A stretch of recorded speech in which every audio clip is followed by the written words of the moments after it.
Good to go? Oh, yeah. Yep. Alrighty, welcome to session 2 of the 2024 UNCLOUD Victorian Open Short Course Championships. We've got some big events tonight. Just a 2-day meet here, and we're starting off with some bit of fun here. The medley relay multi-class, para and able body in this one. So the mixed medley relay here will be a bit of fun to watch. We've got a lot of athletes entered over these 2 days with 585 athletes, 2,125 entries. So a lot of events and a lot of clubs down, with 58 clubs here today.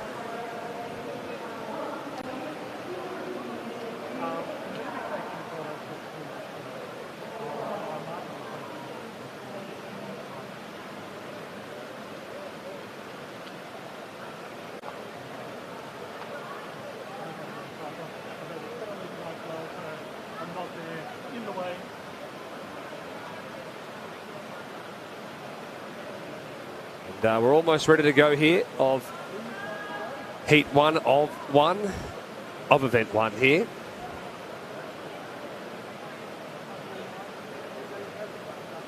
It's always good fun to watch short course racing, a lot of fast turns, pretty fast pace.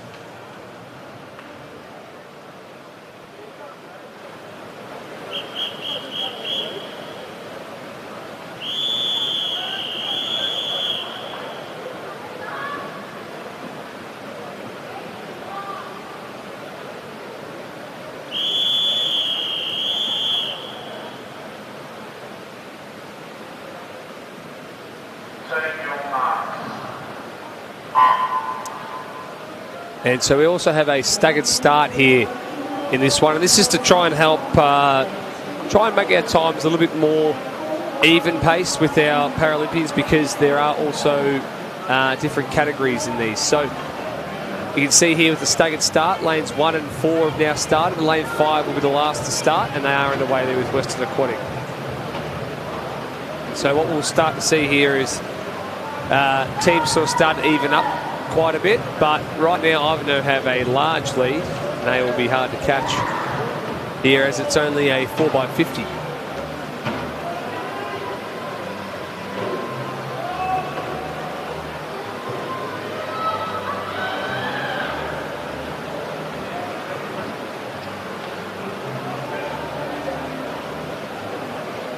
So it's great to have our sponsorship here, UNCLOUD, with their big campaign about vaping. And so Swim Victoria's partnered with Vic Health to amplify the UNCLOUD campaign against our upcoming events and programs this short course season.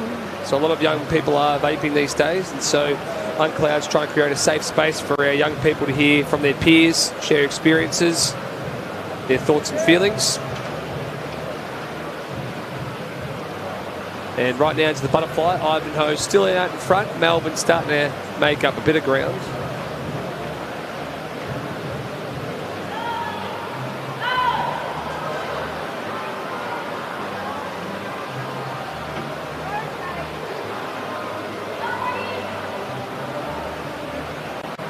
So Melbourne now does have the lead. So we can see that that staggered start change does cause the differences. Geelong now coming through into second place, followed by Ivanhoe, and then Western Aquatic back there in 4th.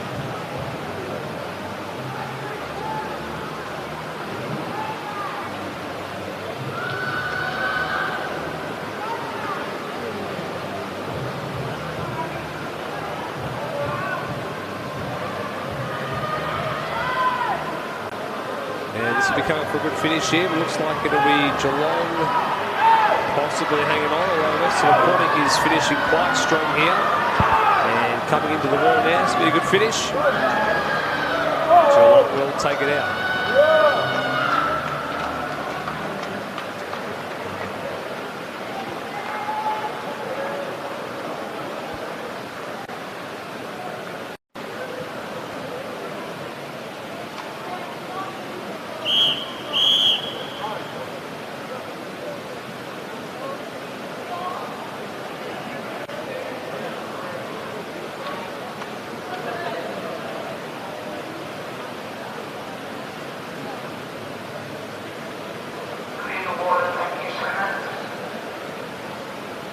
So now we're moving on to event 2, which is the mixed 4x50 freestyle relay.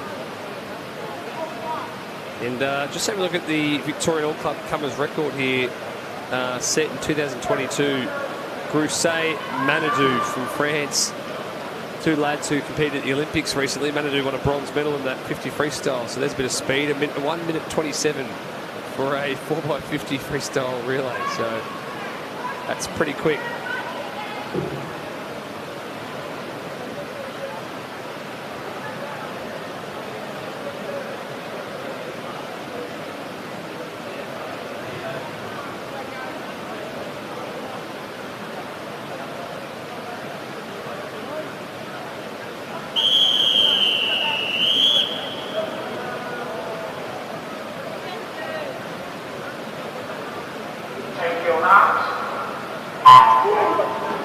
Alrighty, so heat 1 of 3 is in the water now.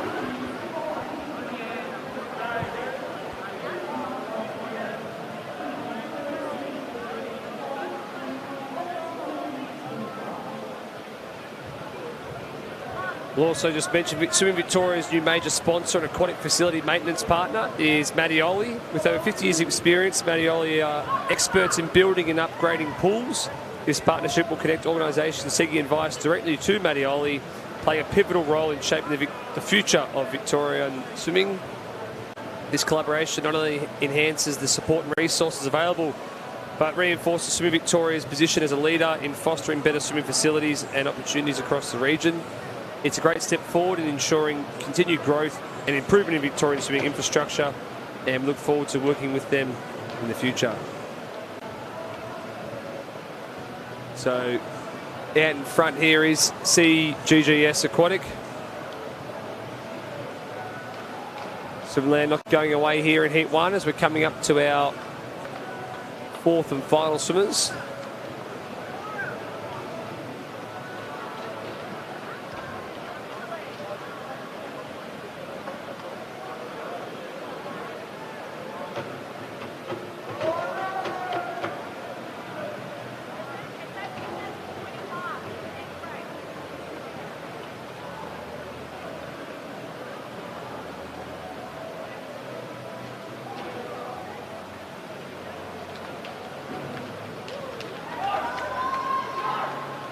And coming down the wall now, looks like CGS Aquatic will take out this first heat. Let's see the time, 1 minute 50.8.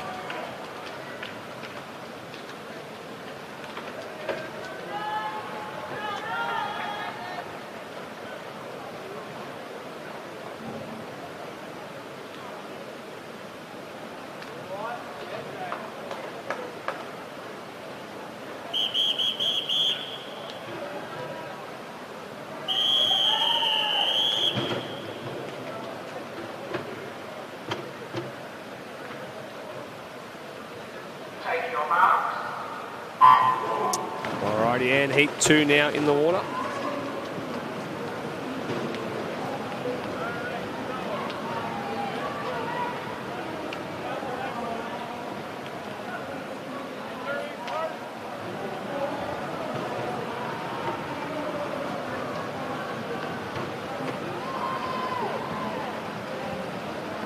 And Ivanhoe taking out that first 50 there in a 24.44. Out nice and fast, and it's quite even all the way across the field now. Looks like lane 4, Yarra Plenty, might be starting to move through the field.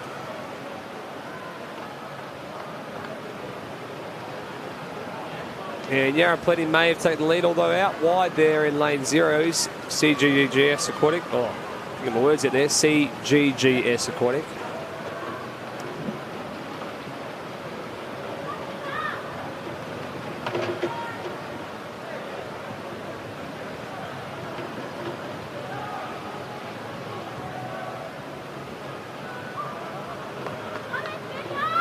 And here we go, coming down to our 4th and final swimmer here. It looks like Yarra Plenty have a handy lead. The question will be whether they can hang on.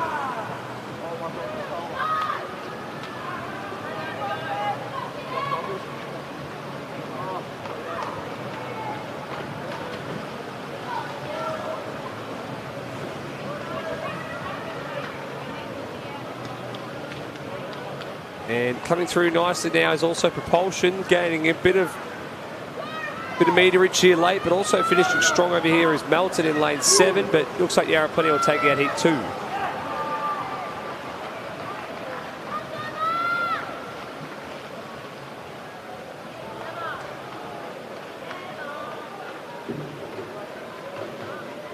Now move on to heat 3 of 3 here. This should be a fast one. Caulfield, Not a Warning, MLC, Surrey Park, Melbourne Propulsion. So some big teams in this one. Let's see what times they throw down.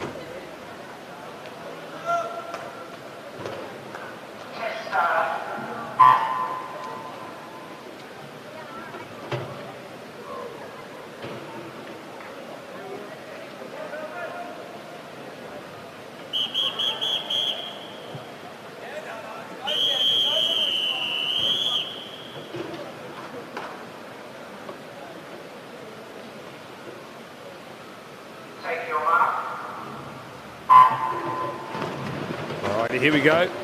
This will be fast. Good start over there in lane 3, I believe it was, there from Caulfield. Turns there at 10.6, out very fast. And a great underwater too.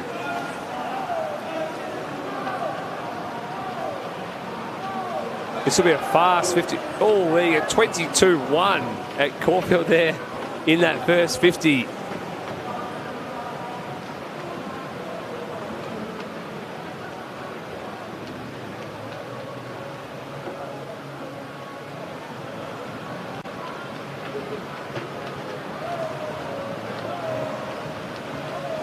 And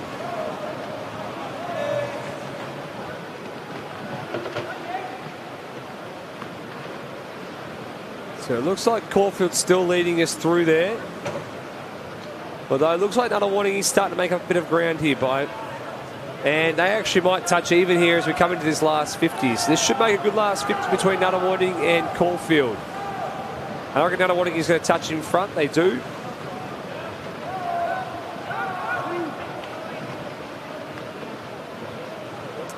And Not a Warning now slightly in front of Caulfield. Sitting in third place, looks like it's Surrey Park, followed by MLC. Oh, this is going to go down to the wire here. Looks like it's going to be Not a Warning taking this one out. It is Not a Warning there. 136.1, followed by Caulfield and Surrey Park in third.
And we get up now for the Event 3 Women's 50-metre backstroke. A few of these girls just summoned the 4x50 freestyle relay, so they're getting straight back up, hop out of the pool, up they go again. So all that sprint training will have got them set quite well.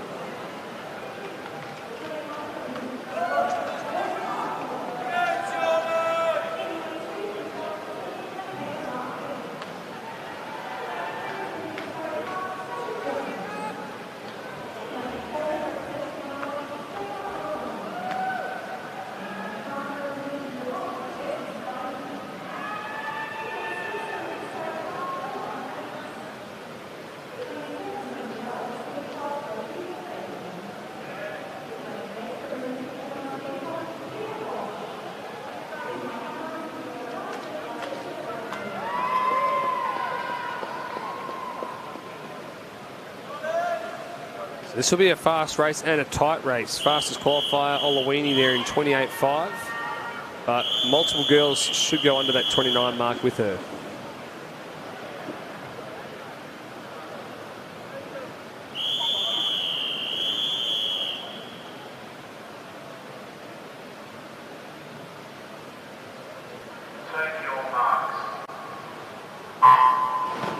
All right, underway here in this 50-metre backstroke. This will be over in a flash. It's a good start there from Sasha Jones in lane 3. Olawini sitting in second. These two approach turn dead even there. 13.8, 13.9. Olawini probably got the better of the turns there though. And is pulling away here to finish. This is going to be a fast time. Let's see the time. 28.2, sorry, takes it out. Sasha Jones in second and Jessie Steinman in third. Impressive to see Steinman winning a bronze medal at the age of 15.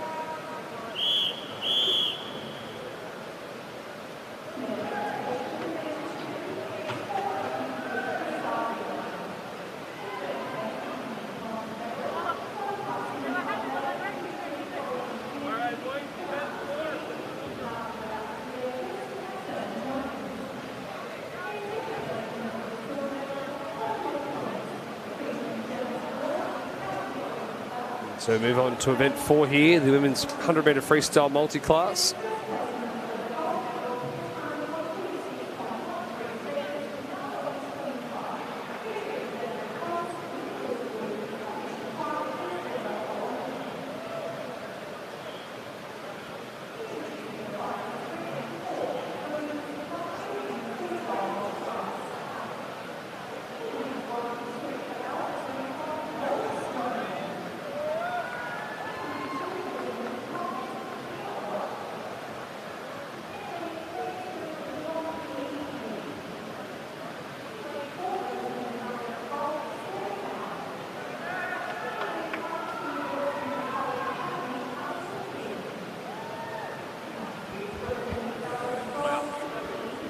Good.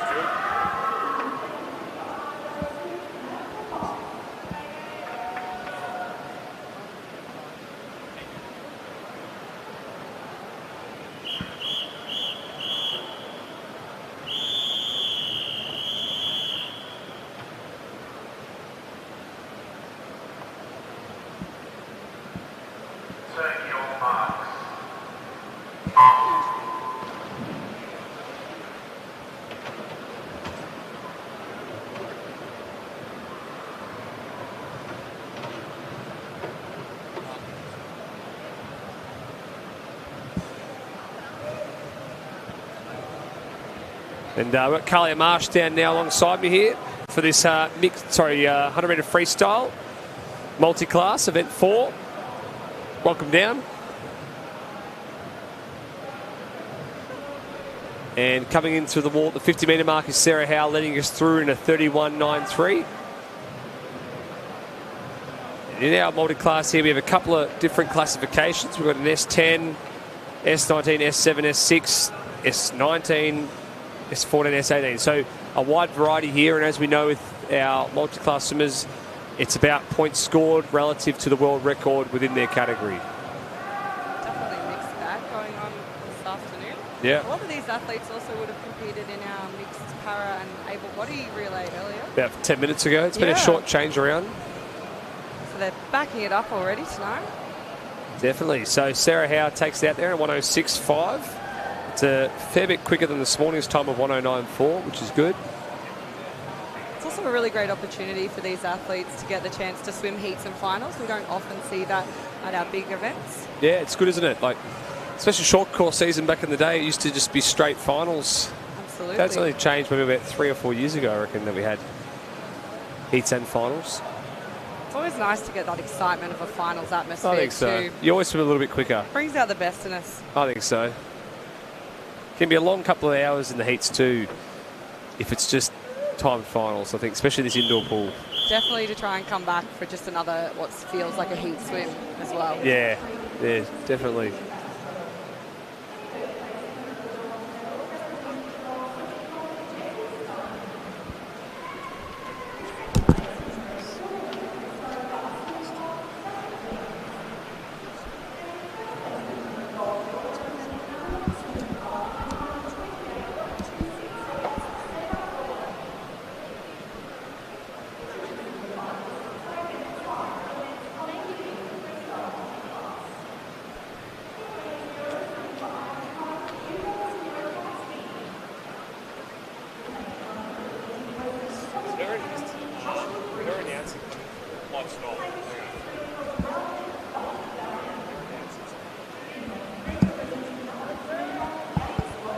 Alright, so we're moving to 5 here. The men's 100-metre freestyle multi-class final.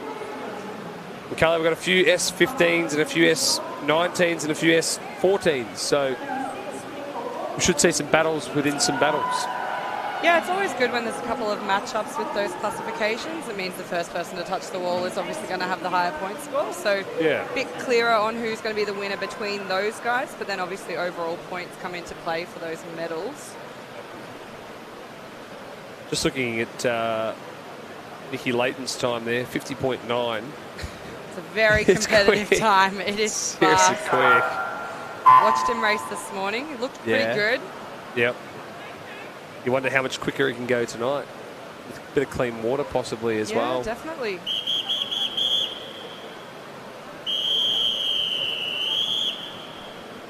You know, a few of the boys in this group actually really look up to Nicholas Layton. Take your mark.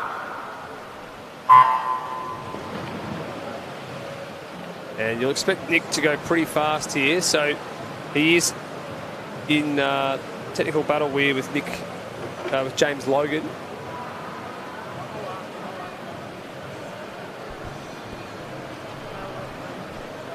And we'll see Nicky Layton here coming into the turn. What he turns in, he's going to be out pretty fast. 24.4, it's probably a little bit slow out there, unless he's going to really back in this one. I mean, he looks to have lifted his rating a little bit in this third 25, but probably not ideal to go sub that 50. Yeah. We're looking at sort of maybe that 50 point high, 51 here. I think 51, low, maybe. Low. Yeah. Yeah. Comes home in a little bit faster than that 13.4. There you go, 51.0. Yeah, there you go. Look at that, good predictors we are there. It's like we've watched swimming a little bit too. Yeah, I know. Watched a lot of racing over the years.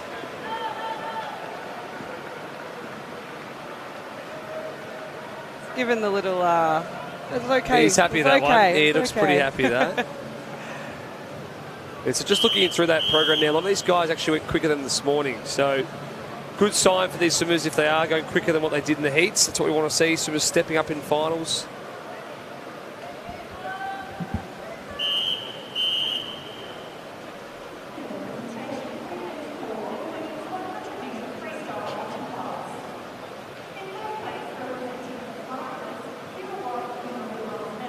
So Carly, moving on to event 6 here, the women's 200 IM. This will be a good one to watch. It's always fun watching IMs. I love IM, absolutely.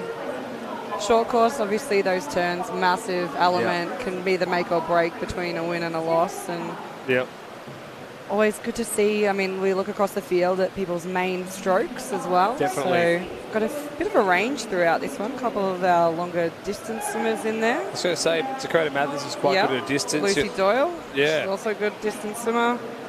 Amelie Vulic, great breaststroker there. Tara Kinder, great breaststroker. Yep. Alana Torrance, bit of an all-rounder. Like IM seems to be a great event for her. Pretty versatile. Absolutely. Events and distances. Be good to see what Tara Kinder can do here. She's done really well at trials. Just a few months ago, we saw her at awards night do pretty well. Some awards as well. Yeah, so she's great to have her back in the pool. It is, yeah. I think it shows how naturally talented she was as a junior to only come back into it for 6 months, 8 months she's been swimming for. I think it would take me about 6 years to get back to anything close to old times. Absolutely. Yeah.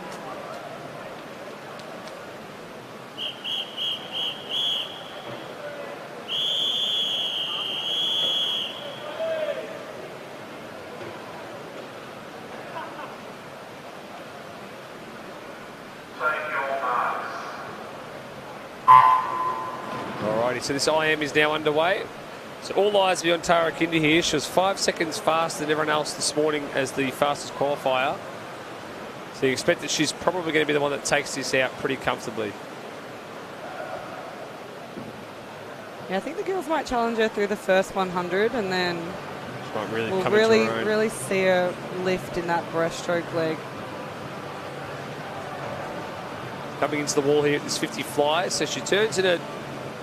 Well, it looks like Alana Torrance is turning in front, but to me, it's a naked eye. I thought Tara was in front. I think that's the feet touch onto the wall from Tara there. So. I think so too. Looking very comfortable here in this backstroke, but Dakota Mathers is pushing her along here in this backstroke as well. little bit of a challenge from the outside lanes early on. Emily and Judy, 0 and 9. Over those far lanes there. And this will be where you expect Tara Kinder to probably increase her lead into this breaststroke. It's a smooth turn there, great crossover. It's always interesting to watch the back to breast turns because there's no right or wrong way these days. There's a lot of different varieties that we see. Yeah, it's a little bit personal, I think, for some of the older athletes to try and pick up a new turn can be a bit challenging. Yeah. You tend to see a lot of the younger ones learning it early on, so that's the crossover they'll usually go with. But yeah, as you can see, Tara Kinder just absolutely flying away in this breaststroke lead. Yeah, look at that. Now he really increased in the lead. It's interesting too that, some of the Olympians still at Paris still did the old traditional style one. So it shows some of them still aren't confident with this new style. And a few got disqualified doing it too. If you've spent, 12 years of your life mastering the skill, why change it? Yeah, if you're that good at it. Yeah, I think so too. And so Tara now coming into her last turn. Now she went 2:11 this morning. Alana Torrance there sitting in second, being challenged a little bit by Dakota Mathers in the last 25. But they look to be our medalists here. 2:10, that's fast. It's a good time. It's a great time. So Alana Torrance comes in second there. 2:16. So pretty much bang on what she went this morning. And Dakota Mathers, in third. Good job, girls.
Alrighty, so men's 100 IM here.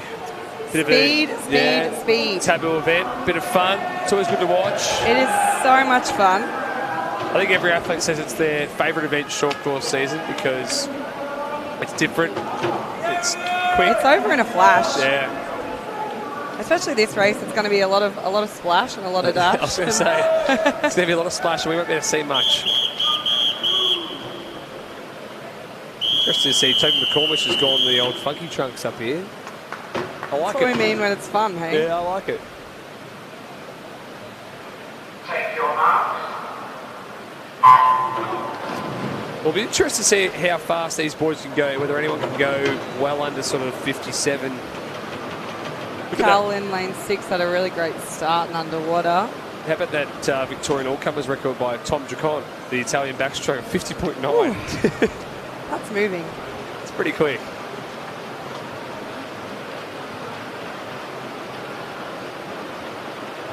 We're out fast, 24.7 for Callum. Yeah, he's out very quick here. Can he hang on now in the breaststroke? Une turned in second there. He's a nice breaststroke as well, so we'll expect to see him have a good leg here too. He's still hanging on though, Callum and Lavelle. Very aggressive on that turn. Yeah, let's see when he comes home in here in this freestyle. Oh, big breath there, but he's actually looking great. He's got about a body length on Will Sharp in lane 4, not too far behind. Is Felix Dresser-de-Brun. Never count him out on a touch either. He's quick onto the wall, and he does pick up silver. Hey, there you go. There we go.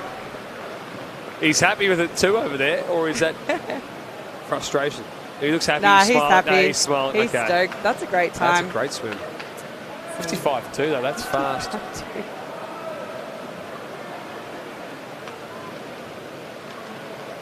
So I've enjoyed these fast-paced racing to start the session. We've had 4x50 relays, a couple of 50s. It's really upbeat. It sort of does. sets the tone for the night, doesn't it? It does. It's good. And we've got another fast race.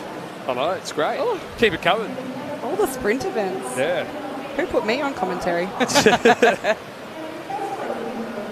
Is your expertise more the middle to longer distance? It's definitely not 50s. You don't reckon? No. I think my sprint claim to fame is a negative split 100 freestyle. It's impressive.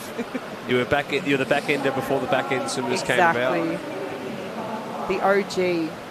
The OG sort of Kyle Chalmers style. Yeah, I actually taught Kyle. Yeah. So our next event on the program is our women's 50-metre butterfly, event 8. And have a look at that, once again, that all-comers record. Tori Husk, another familiar name. So there's some familiar names. Great athletes who have come through our Victorian Open Short Course Championships. I think it was from the World Short Course Champs we had here. Was that 2022? End of 2020, or was it 2023 we had here at the Outdoor Pool? I think it was 22 because it was just off the back of, dare I say it, COVID. Yeah. Because look at these all-comers time. It's even Kate Douglas in that IM earlier as well. So yeah, big names.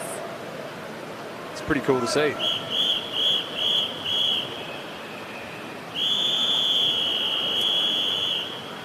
Who's your tip here? Oh, Mia looked great this morning. I mean, she flew away in that 200 fly. The rating was so high. Clarkie's really good underwater. Yeah, because Mia Yo's probably more based around that 200 fly down to the 100. Yeah. So it's good for her, though, to get that speed, isn't it? Yeah. She's got to get speed.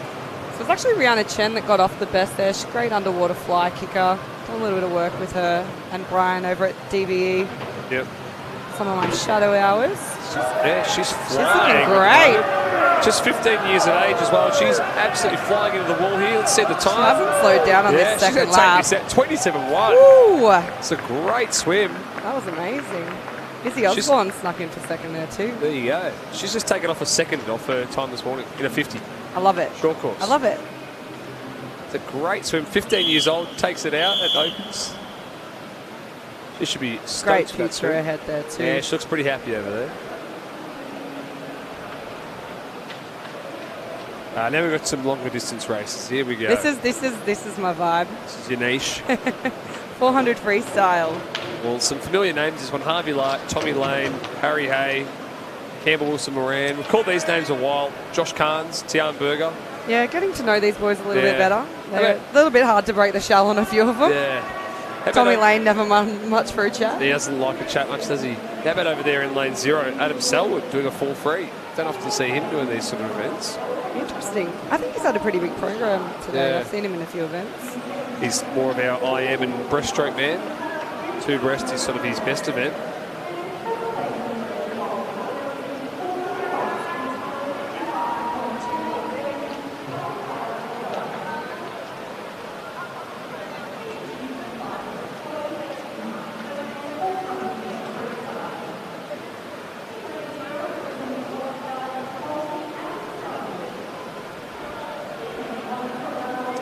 Just looking ahead at these times as well.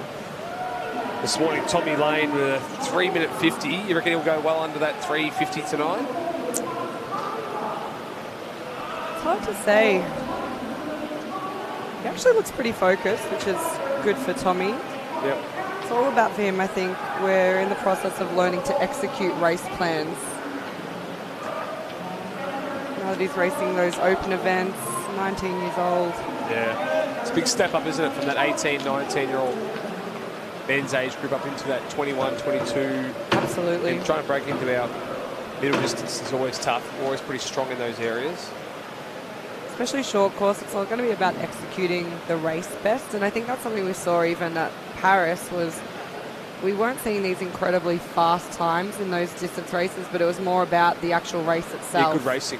Yeah. Which is hard to teach. Like definitely. You look at Ledecky, she just gets up every time. Probably the best middle distance, long distance we've seen, who can just get up, race, and over and over and over, and super consistent. Yeah, it's that they often don't hit those world record times at these Olympics, but it's just about racing and they get their hand on the wall first. Exactly. Arnie's pretty damn good at it too. Oh, absolutely.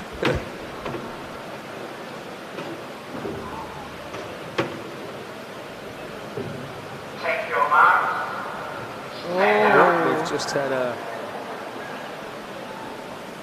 Now, I assume he'll be disqualified for that one. I would say so. So a little bit of disruption here. Yeah. You can just hear the coaches getting their athletes resettled.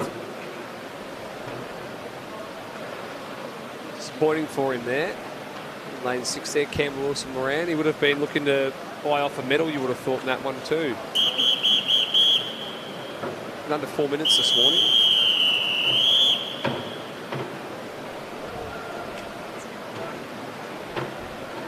Take your mark. So we're underway here. I'm just waiting. I've got Coach Michael from Nunawading next to me. I'm curious to hear all the fabulous nicknames for all his Nunawading athletes in the pool. Does love a nickname. Disappointing there for Cam Wilson-Moran because in a 400 free two, you wouldn't have thought you wouldn't be as itchy off the blocks to dive into. No, normally you're more settled. I mean, if it's your first race of the evening, just that early jitters can sometimes come into play. So, Carly, on this 400 freestyle short course, how would you be looking to race this? Because short course is a totally different race to that 400 free long course. They're probably swimming about 50 metres less in total, maybe even more when you consider all the turns underwaters. Yeah, those skills, huge impact. Particularly in a 400 though, it's all about that balance between you don't want to overcook yourself on underwaters. You're not going to be using that full 15 and going into oxygen deficit. Yep. So it's going to be a balance. Most of them will be doing probably 2, maybe maximum 3 kicks off the wall, I would expect. If we just have a look here, 1, 2. Yeah, so you've got Tommy Lane who does about 1.5 there. He's a bit of a taller guy, probably not wanting to use the legs too much, save it more for the end. Yep. You've got some of those smaller athletes who are going to be a little bit heavier, dominated in their legs. You'll see them use a little bit more extra off the underwaters. I can see Owen Williams-Polly does about 2 or 3 there. You can just see he's a bit heavier on the legs too. So those personal attributes are going to come into play as well. But the way I would kind of break down the race is still similar. It's always going to be in quarters. The first one's about establishing a pace, trying to find a nice rhythm. And then we want to really build it through there. So that second 100, just trying to increase that rating a little bit, trying to increase the kick a little bit, really bring it in the third 100. It also helps to break it down into those quarters to count the laps. It's a 16-lap race that we don't use lap counters for. If it was long course, then 16 laps, the 800, we do have lap counters. Yeah. We did actually see country short course last weekend. A couple of the boys miscounted. It does happen. Yeah, it can happen. Even at the top level. I'll say Harvey Lark is really pushing him alongside there in lane 3, which is great. And on the other side, Harry Hay. So, and also Josh Kahn. So those 4 boys sort of scrunched up together, but Tommy Lane, he's got sort of half a body length lead right now. He actually looks pretty comfortable for Tommy. Very tall and long too. It's quite a long. He's got a bit of that lope stroke going on. So style. Yeah, going closer to the 400. Whereas I think when he does those longer races, the 8 and the 15, it is a little bit of that longer, more catch-up style. I was about to say, you can see when his breathe arm enters, it almost catches right up to that arm out in front. And now he's starting to pick up the pace. You see now he's starting to lift the rate and bring the legs in. Absolutely. So the boys have 100 metres left to swim. There's still a few players in this game, though. I wouldn't discredit any of these guys. Tommy's a very determined athlete. I think if it comes down to it, he's going to put his heart and soul on the line to get his hand on the wall first. A lot of bragging rights in winning these events. So 3:25, and he's got his last 50 to go. Let's see how fast these boys bring it home in. Harvey has really stepped it up. He was one of the ones in that final 25 there who actually went quicker. So he's picked up the pace, but Tommy's breathing towards him, so seen him start to make that move. And that's the power you have if you're in the lead. You can watch and kind of wait and hold off making your move. If you don't need it, you can save it. And if you see someone else starting to attack, which is what's happened, nice big glide into the wall, cruisy. It's actually a little bit slower than, it's a time final, sorry. I'm sorry, that was a time final. Harvey Lark in second there, 3:54.59, and Harry Hay finished in third, 3:56.32. I think these boys are also in heavy training still.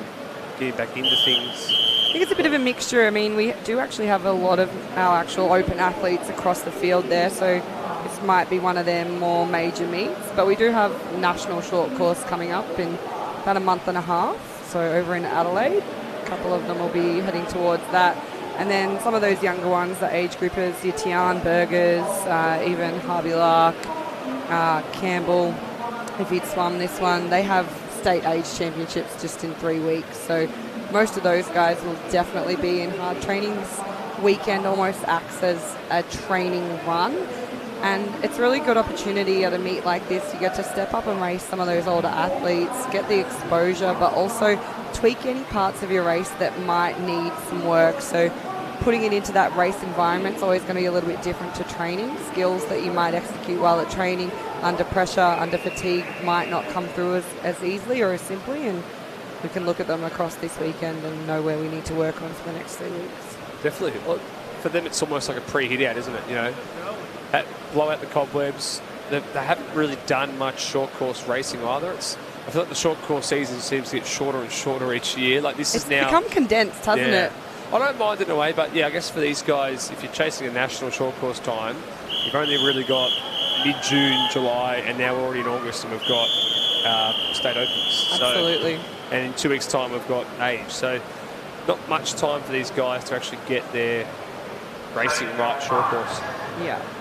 But I think in the bigger picture of things, you look at short course as a way to practice skills for your long course, isn't it? 100%. It's definitely more of the fun season. It's that winter season. It's where you're laying the foundations for the long course season. Definitely. We'll move along now to event 10. This is the women's 50-metre butterfly multi-class. Just the 4 girls in this race. So we've actually got 3 S19s here. So Alison, Grace and Evie are all from the S19 category, and it looks like Grace is going to take this one out at 35.3. It's an awesome swim from Grace, about a second under the time she swam this morning. Huge PB. And Alison Feely's also done a PB there.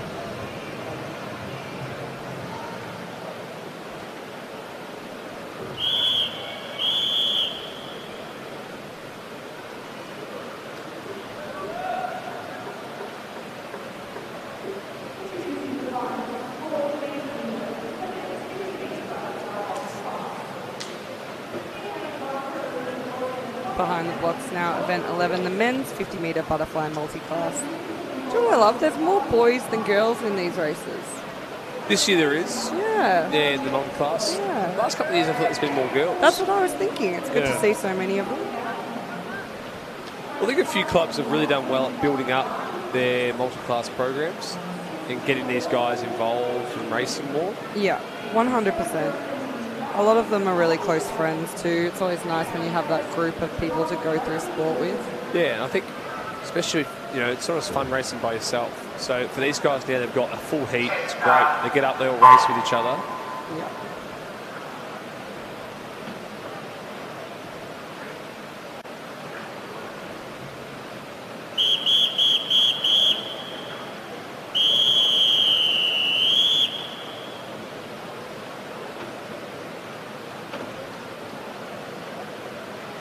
Take your marks.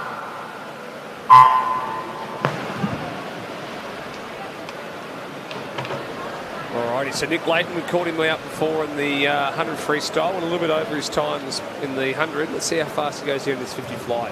He's at 11.2. It's quick. It's quick. It's quick. Riley Blitz there turning in second. Finn Ginley in sixth, turned in third.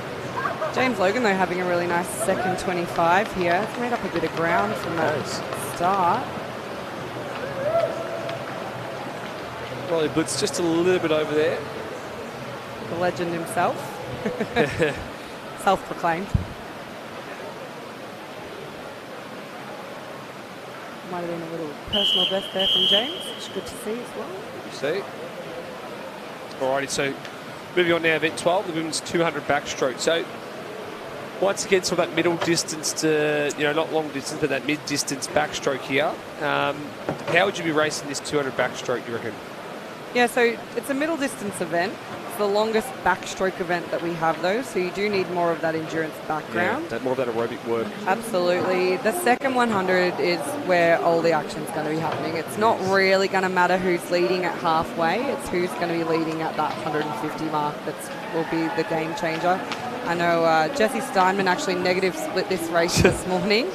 She went 10, 19, 18, I think it was. There you go. Good back end. From memory, yeah. So she'd be looking to go out a little bit quicker here, you'd hope, and yeah. then try and bring it home still hard. Yeah, so, and that's the thing about the heat swims. It's all about seeing where you can make some improvements. Definitely. I think it's all about, for backstroke, we're looking for who can make it look smooth and make it look easy. You don't want to be too heavy on the legs because you can get really gassed quickly. So utilize those underwaters, but then be lighter on the legs early on. Keep that rating up. If you can hold and maintain rate throughout and bring in the legs in that last sort of 175 metres, that's where it's going to be all fun and games. Because it's going to hurt, but it's going to make you swim pretty fast. Well, I think too, like a lot of people talk about the 200 backstroke short course, just the legs are killing after it. You hop out, you can barely stand up, you can barely walk because the quads are just on for fire. Sure. Each race has sort of a different element that's going to make it difficult. Different feeling to it, doesn't it? 200 flies pretty heavy on your lungs and your arms. Everywhere. That too. But backstroke, it's all in the legs. Yeah. I think a lot of these girls, if you're training for the 200, are going to be doing some pretty heavy kick sets. Yeah.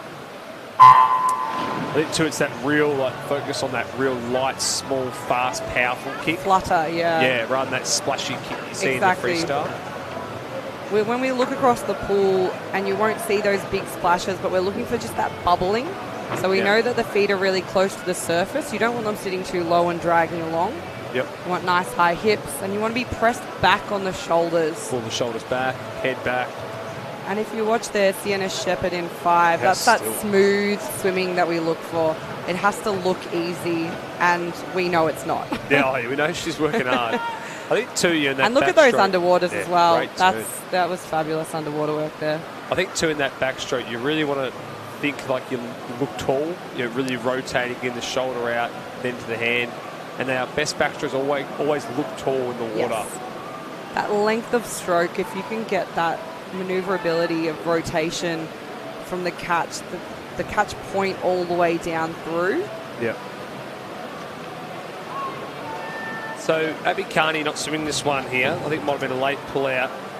Yeah, I thought I saw her behind the blocks, to be honest. I thought so too, but I'm not maybe sure something what's happened there. Yeah. Disappointing. We always want to see our best swimmers out there. I mean, it's opened up the race a lot here. Yeah, it's all. And she was going in a second in front, but Sienna Shepherd's just having an absolute blinder. Let's see what these girls can do in the second half. See, Alana Banks and Jordan Fox having a good battle for second currently. It's coming to this last 50. Backstroke's such a difficult one to be having a battle, especially when they've got 2 lanes between them. You can't really see a lot, so it's all about it's more of an individual race, I think, backstroke in general. I guess the only time you can have a bit of a sneaky look is on that turn down the water. Yeah. You get a sneaky look there. Try and just see where the rest of your competitors are. See this last turn, how much quicker they're coming up. So you can see they're starting to fatigue and hurt now. But yes, Shepherd's going to take this one out. Just shortened up a little bit in that last 25, I thought, but 3 seconds faster. It was an awesome swim. 2:10.63. She'll be our winner. Jordan Fox in lane 3, 2:13.08. And then in third was Alana Banks, 2:13.23. Then we've got the men's 100 backstroke. So 4 laps, all speed here. A couple of the boys, Callum's back after his 100 IM, so he's got a nice sprint program. Yep. Got Campbell swimming, so hopefully he gets a chance to race this one. It's really interesting too. You might get a couple of swimmers here. They might do 6 or 7 events, but it's all real short-based stuff. You get those middle distance to longer distance. They might only do 3 or 4, but the distance that they're covering means it's a lot further. And it's only over 2 days as well, so you can't really afford to be doing plus relays too. So the best part. Yeah, the best part. Harvey's back as well there. You just see him shaking out a little bit post 400. Now, Campbell Wilson-Moran is back out there for this one too. He missed the 4-3. So he'll be fresh. He will be fresh. He'll be a lot fresher than poor halves. Yeah. Well, hopefully this time he gets himself right in the blocks and we can see him throw down his best time.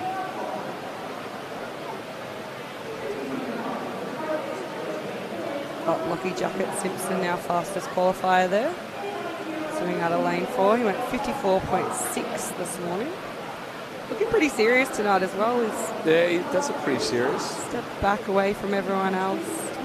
Once again, check out that all-comers time by Ryan Murphy there. Ryan Murphy was always one of my favourite athletes to watch. 48.5 for 100 backstroke. It doesn't sound right how quick that is.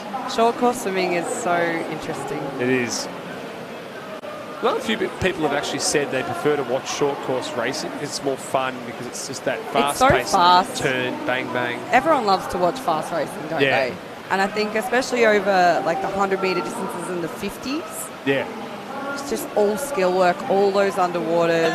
I think this race will be very much determined in the underwaters. Yeah. Yeah, the Scrod right next to us yelling out there. Yep. He does love 100 backstroke, the Scrod. He's standing up right next to us now. He's up on his chair. It's good he's providing some atmosphere. He's just screaming out, vamos, let's go in Spanish.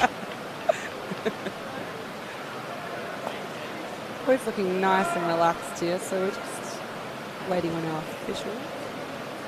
Oh, okay.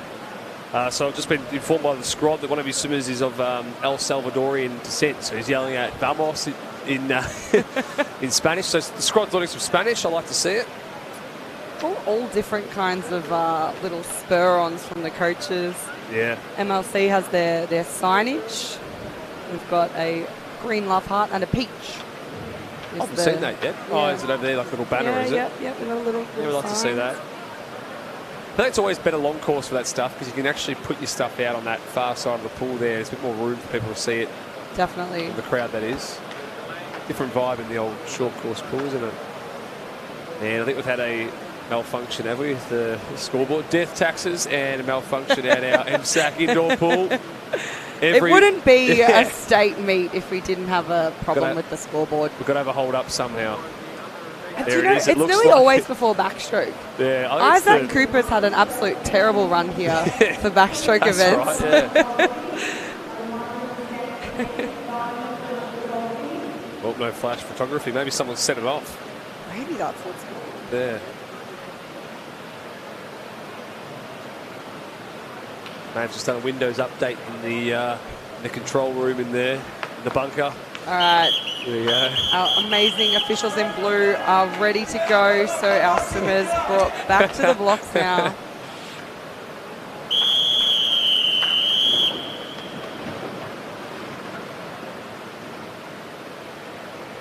Always like looking at the different levels. Everyone has their backstroke ledge. Yeah, the ledge. I mean, that's the debate, isn't it? Ledge or wedge? Yeah. Do you say ledge or wedge? I say ledge. I think I say ledge. I think sometimes I've just said wedge. I don't know why. But it's really cool since they've brought that in, how much better the backstroke starts have actually gotten. More consistency, I think. Yeah. Now, speaking of good backstroke starts. Akalanka. Paris there. Now, he's a Sri Lankan swimmer. Or he competes for Sri Lanka, I should say. From Cheltenham. Cheltenham.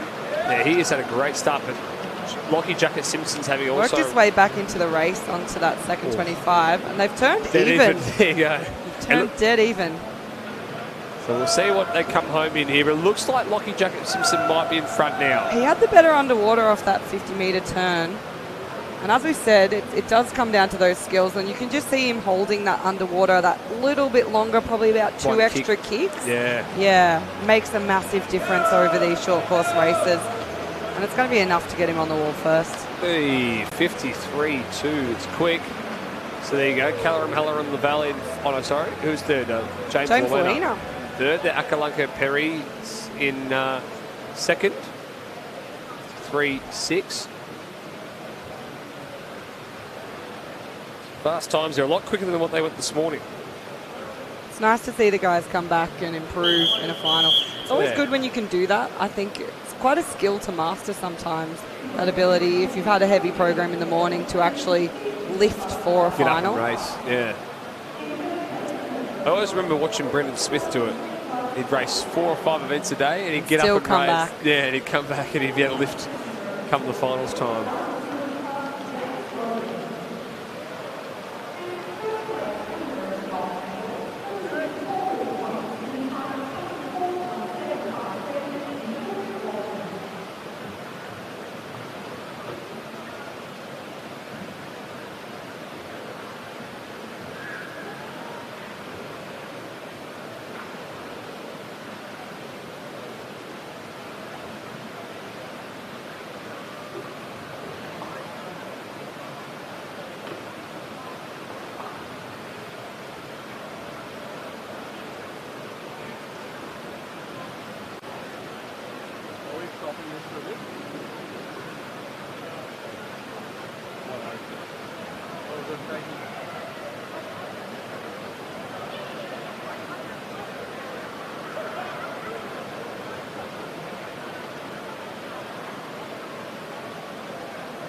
So, in exciting news for Swimming Victoria, we're running ahead. There we are. It's the first time ever, I reckon. And we've actually just been told by Mrs. Kinder inside there, they're going to hold up a few minutes just so swimmers don't miss their race. Because I think a few swimmers we're still over in the warm-up pool, not realising. It's a very specific thing that we do our warm-up, and everyone has their... I always like to do mine about an hour beforehand. Yep. Gives you enough time to have a quick shower, put your bathers on, away you go. I like to do mine about 2 hours before because I spend the first hour talking. Yeah. It's take a while. Well, that's what the showers are for. Got to have the social time as well. Oh, you do. Have a chat. It's the best part of sport. I think it is. So we are just waiting to get back on our timeline. And this ensures that no one's going to miss their race because they're warming up, because everyone's set to that timeline. So it's nice to be ahead. I think so. I think, I won't name names, but I know a certain swimmer who used to do his warm-up, shorten the warm-up as much as he could, go to the showers, actually missed a few races because he was just in the showers talking. So I don't think he's the only one that's done that. I think a few have done that in the past. Sometimes you get distracted and you're chatting to people and you don't realise time's gone and then you've missed your race. It's a very different ball game these days, though, with our self-marshalling. Yeah. Makes it hard. I think it makes it easier to miss races. It definitely does. You know, athletes, it's all up to them. They turn up 3 races before. Yeah, for finals, and normally about 5 heats before in our heat session. So if things are running a little bit ahead, it can be pretty hectic. A bit different to back in the day where we had our marshalling room and you'd be sitting in there for about 30 minutes. I reckon. waiting, getting cold. Yeah. You do all that warm-up prep and it's all gone. I remember actually a couple of times, definitely almost, I did get stern warning for being a little bit late to marshalling. Or, you got stern warnings for being late. I got told to go away because I was too early. Yeah, too keen. And too loud. Yeah. They used to be pretty loud, those marshalling rooms, especially for relays. Oh, what a wild place. What a wild time. Nostalgic times. We sound pretty old now. I'm young at heart, Tim. Yeah, we're still young at heart.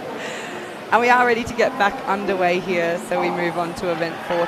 This is the women's 100-metre backstroke multi-class. The girls are back and ready for some more action.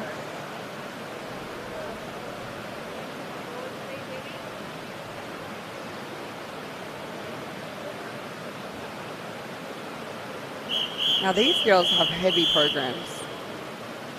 Multi-class swimmers, most of them doing pretty much every race today. They had about 4 or 5 events this morning and they've backed it up and they're coming back in to do finals in most of them tonight. Yeah, it's a big program, isn't it, for these guys? 2 days. Especially for some of these, 14, Evie Lee. Grace, just 16. What's good for their base fitness, as you were saying before, that if you do 3 races in the morning plus warm-up cool-downs, you're not probably swimming 4 to 5K a day, maybe more. What do you think the cool-down negotiations are for? I think the less and less, the more you race, the less you have to do. Maybe just 100, 200 cool-down, you're done. Hopefully the coaches aren't listening to this. Yeah, I think they'd be happy with me saying that. So one of our ledges was just put in the wrong way. Yeah, I think so. A bit twisted up. We want to make sure the start is fair and even for everyone, so those straps need to be flat. We don't want any twists in them. If you do have a twist, it means one side's going to be a little bit higher than the other. You also notice, though, they are just for your feet to almost rest above. Your toes need to be touching the touchpad, so the ledge or wedge, whichever way you want to talk about it, it does stick out from the wall a little bit. So we don't want to give anyone an advantage, which you'll see the officials stand over and watch to make sure that everyone's toes are actually touching that touchpad. I'm hoping in the future we can invent a block that has the wedge, the ledge that you can just pull out from underneath that's built into it. I think that would be awesome. Yeah, that would be very cool. But that could be I don't think it would be too far off. Yeah, it wouldn't be that far off. I think too, it is really good for backstroke because I know a lot of swimmers used to complain about slipping off that start because the touchpad can be quite slippery with not much grip there for your feet to be rested on. It's a massive difference, I think, as well if you don't have newer touchpads. Yeah, and they're a bit old and weathered. Yeah, for sure. And these guys wouldn't be these touchpads are probably not exactly brand new. They've been used a little bit over sure the about season. These ones? Yeah. To ask them some stuff. As the girls come down now, Sarah Howe on her final 25 here. That beautiful high stroke rate going in this 100 backstroke, and it's been really consistent throughout this race. So kudos to her. Flat still head there. So the touchpad hasn't worked there, but it was about a 117. I'd say 57's a pretty quick. Yeah, it's a quick time. It's just thrown it down. So to the naked eye, it looks about a 117-ish from my... Don't quote me on it, but I think I'll wait and see. I'm very curious. Official. Oh, now it says 134, but that's not right. But she's having a good laugh at it as well, though. We'll find out what she officially went. And Madeline Fox coming into the wall now. We do have our Hawkeye system, the only facility in the Southern Hemisphere that uses Hawkeye. I didn't realise that. Yeah, I know we'd use it. I didn't realise it was the only place. Yeah. So that's our backup timing system. It's all done off our video footage. So anytime if the touchpads and things don't work, we go straight onto our Hawkeye backup system. We can also use that for our officials' decisions. So when we see any disqualifications or potential ones, they send it through to Hawkeye and they can relook at the footage. It's kind of like, what's it, the third umpire? Third umpire cricket, yeah. DRS system. Yeah. It's the swimming version. Swimming version, I like it. You have a captain's call soon, maybe. It's a fantastic system to have. It is good. Too many over the years the results may have not gone. Or having to reswim races. Yeah. So we avoid that now. Everyone's times are safe.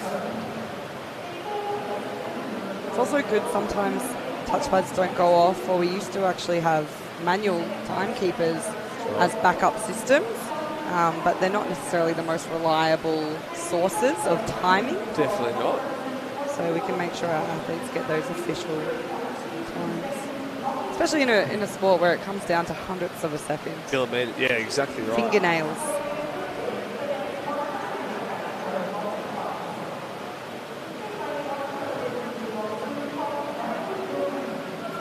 Had the big thumbs up to the crowd there. Turned 30 in May this year. We almost share a birthday. Oh, there you go. Yeah.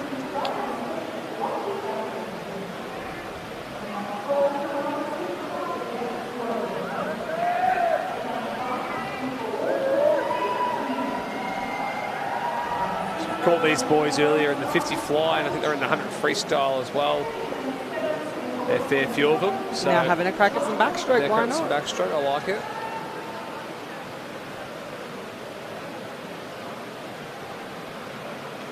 Some really good juniors in this race as well. Lockie Bellion raced at National Age back in April up on the Gold Coast.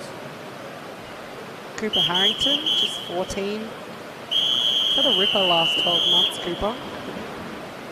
It's pretty cool to think at 14 he's already racing at these comps. Imagine 3 to 4 years' time, how fast and how much further down the track he'll be. Sims out of Yarra Plenty Wave, so he's got some great role models there, like Ahmed Kelly. Yeah, probably the best. He's going to be surrounded by multi-class royalty. That's in it. Victoria, it might as well be Ahmed, hey? Yeah.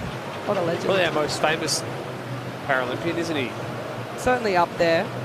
Is this his 4th Paralympics? It's his 4th Paralympics, yeah. Paralympics kicking off on the 28th, is that correct? I believe so, yeah.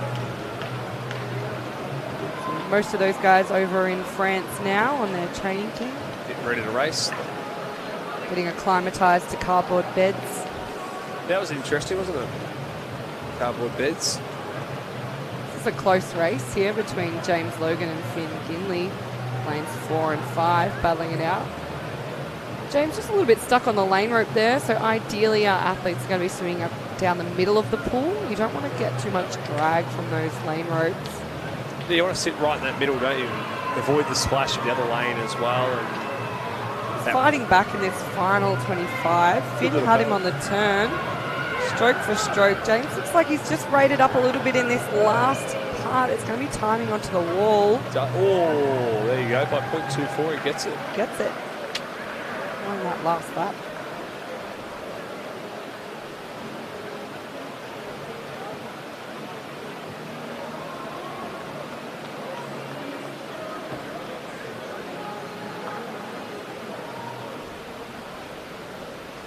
Alrighty. So, bit of splash and dash coming up now. 50 freestyle. Keen. Yeah, this will be good to watch. A few different styles across this. So we just saw Rihanna Chen take out the 50 fly. So we know she's going to have a great start in underwater. She got away so quickly and up and racing fast. Yep. You've also got Semra. She seems to be a little bit more of that back-end swimmer. Not quite the front-end speed. She's got actually a slower rating for someone who does sprint events. Same with Alicia Clark. She's a little bit the same. Has more of that 200 paced stroke, I feel. Yep, that long sort of lopey. Longer, yep. Got Charlotte Fay in lane 7. She's gone more of the Cam McAvoy style training. Yeah, the power. Yeah, and the so lots of sharp gym work. Yep. Really come along well doing that.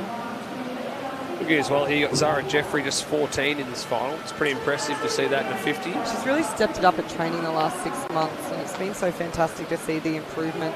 Swimming is one of those sports that you really do get out of it what you put in, and I think she's definitely a testament to that. Turns up every session, works hard, and the results are really starting to flow. 26.98 from her this morning was fantastic. Great swim.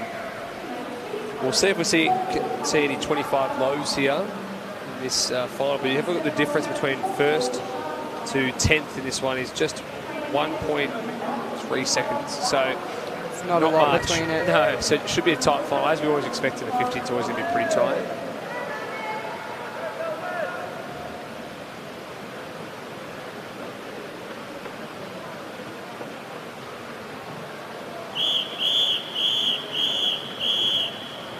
Good to see quite a few of these girls. They've just scraped under that 27 mark to make it. 26.9. It's always a nice little feeling when you go under. Definitely. Take your marks. Just sounds so much quicker, doesn't it? 27.0 to 26.9. Yeah, I never quite got to that 26.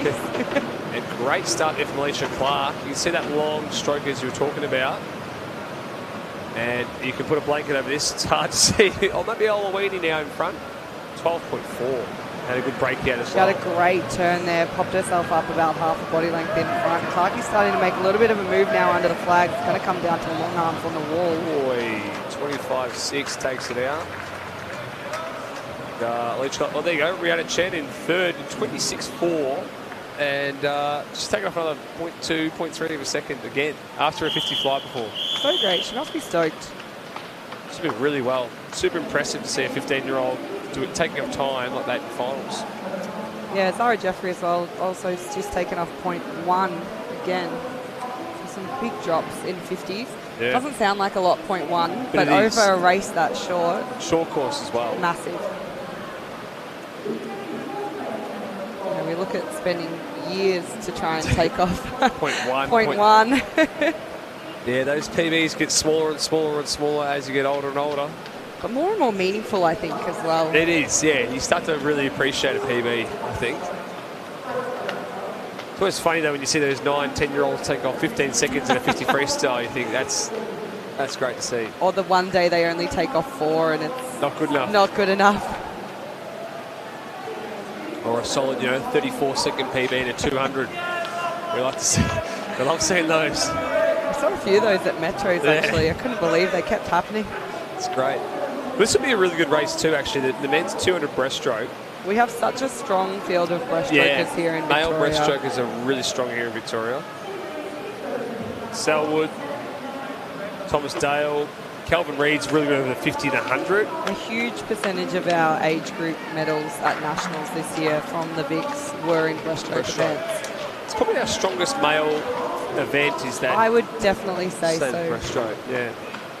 Not sure why we're so strong at it, but it just seems it's always competitive, so it means that the standard has to get I was going to say, I think it comes from that you create a group of athletes all working together with the same goal. Yeah, I think so. And they're just constantly challenging one another. Yeah.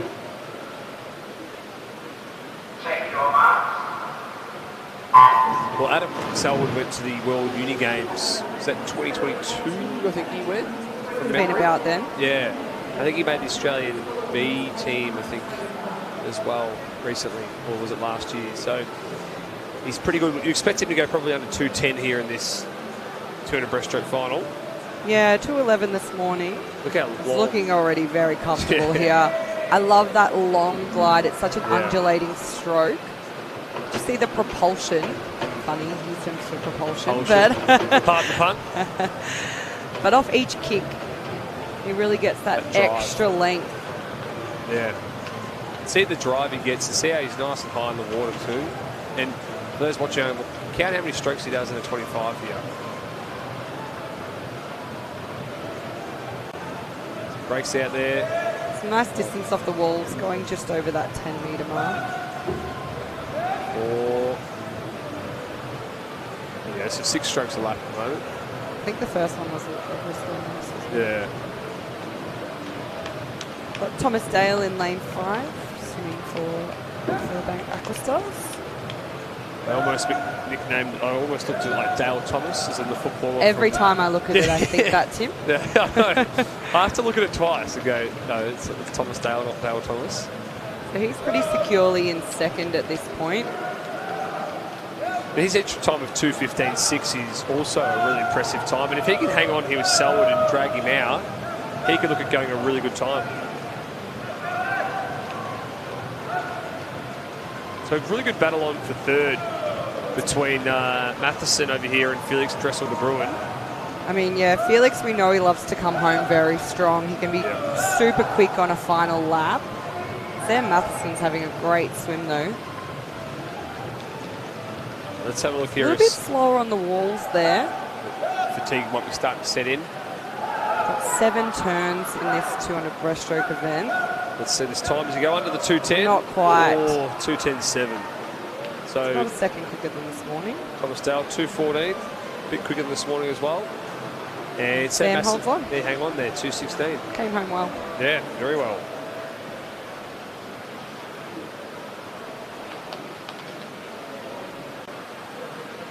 Well, we're coming into sort of your own here, Kalia. Sort of it coming up I'm next. ready. Yeah, you ready? I thought you'd be excited seeing this one. I really am. It's such a great field of athletes too. It excites me that there's a couple of juniors in here. Yep. Some of our girls did incredible at national age earlier this year in the distance events. A lot of these swimmers do the open water swims, which I'm a bit of a fan of as well. So we've seen, you know, Moesha Johnson race the 1500, sixth in the world at the Olympics, and then went on to get silver in the 10K. Yeah. You can do it all. Yeah, it does show, doesn't it? Well, I think now there's also that automatic qualification. If you're competing in the 800 or the 15, you can actually just enter the open water. Yeah, it's an interesting one. Do you agree with it? That's a good question, do I? Talk to us. I don't deny that. I think if you can swim a 1500 in an Olympic qualifying time, that you can compete and make the distance of a 10K, because the training load to go into being able to race that fast over 1500, you're going to be doing sessions of 7 to 8 kilometres. You know, you've probably pulled out a couple of 10K sessions in your career. So I don't think you are unable to compete. Whether or not the standard should be set that just because you can do that, should you? Yeah. And I think that's a big question that's come out of the Olympics, is even if you can or you've qualified to do something, should you go? Yeah. Wow. You know who you're talking about there? We mentioned no, I agree though, because I think, not saying it takes anything away from the open water, but then allowing someone... It's a different type of race. It is. It's actually, I think, looking at it, it's a different stroke too. It is, 100%. Our pool swimming, the elements are your turns, your technique. In open water, there's different types of turns to go around buoys. The breathing is different. You also bring spotting into the game. And there's a lot more race tactics of drag, because we don't have lane ropes, we don't have a set way we're going, so we can use currents and all of those other things that come into the game. Yeah. That is open water. It is different. So, yeah, I'm a little bit torn on it. I think, not saying it takes away value or it drops the standard, it sort of feels like there's people who then qualified on their right. I feel like their qualification doesn't look as impressive, because there's people who are just able to... It takes away from the people who focus on the open water, and they spend their life honing that skill. Yeah, so that's what I don't like about it. Yeah, I agree. So at 800, 32 laps of our short course pool. It's a lot of laps. It's a lot of turns.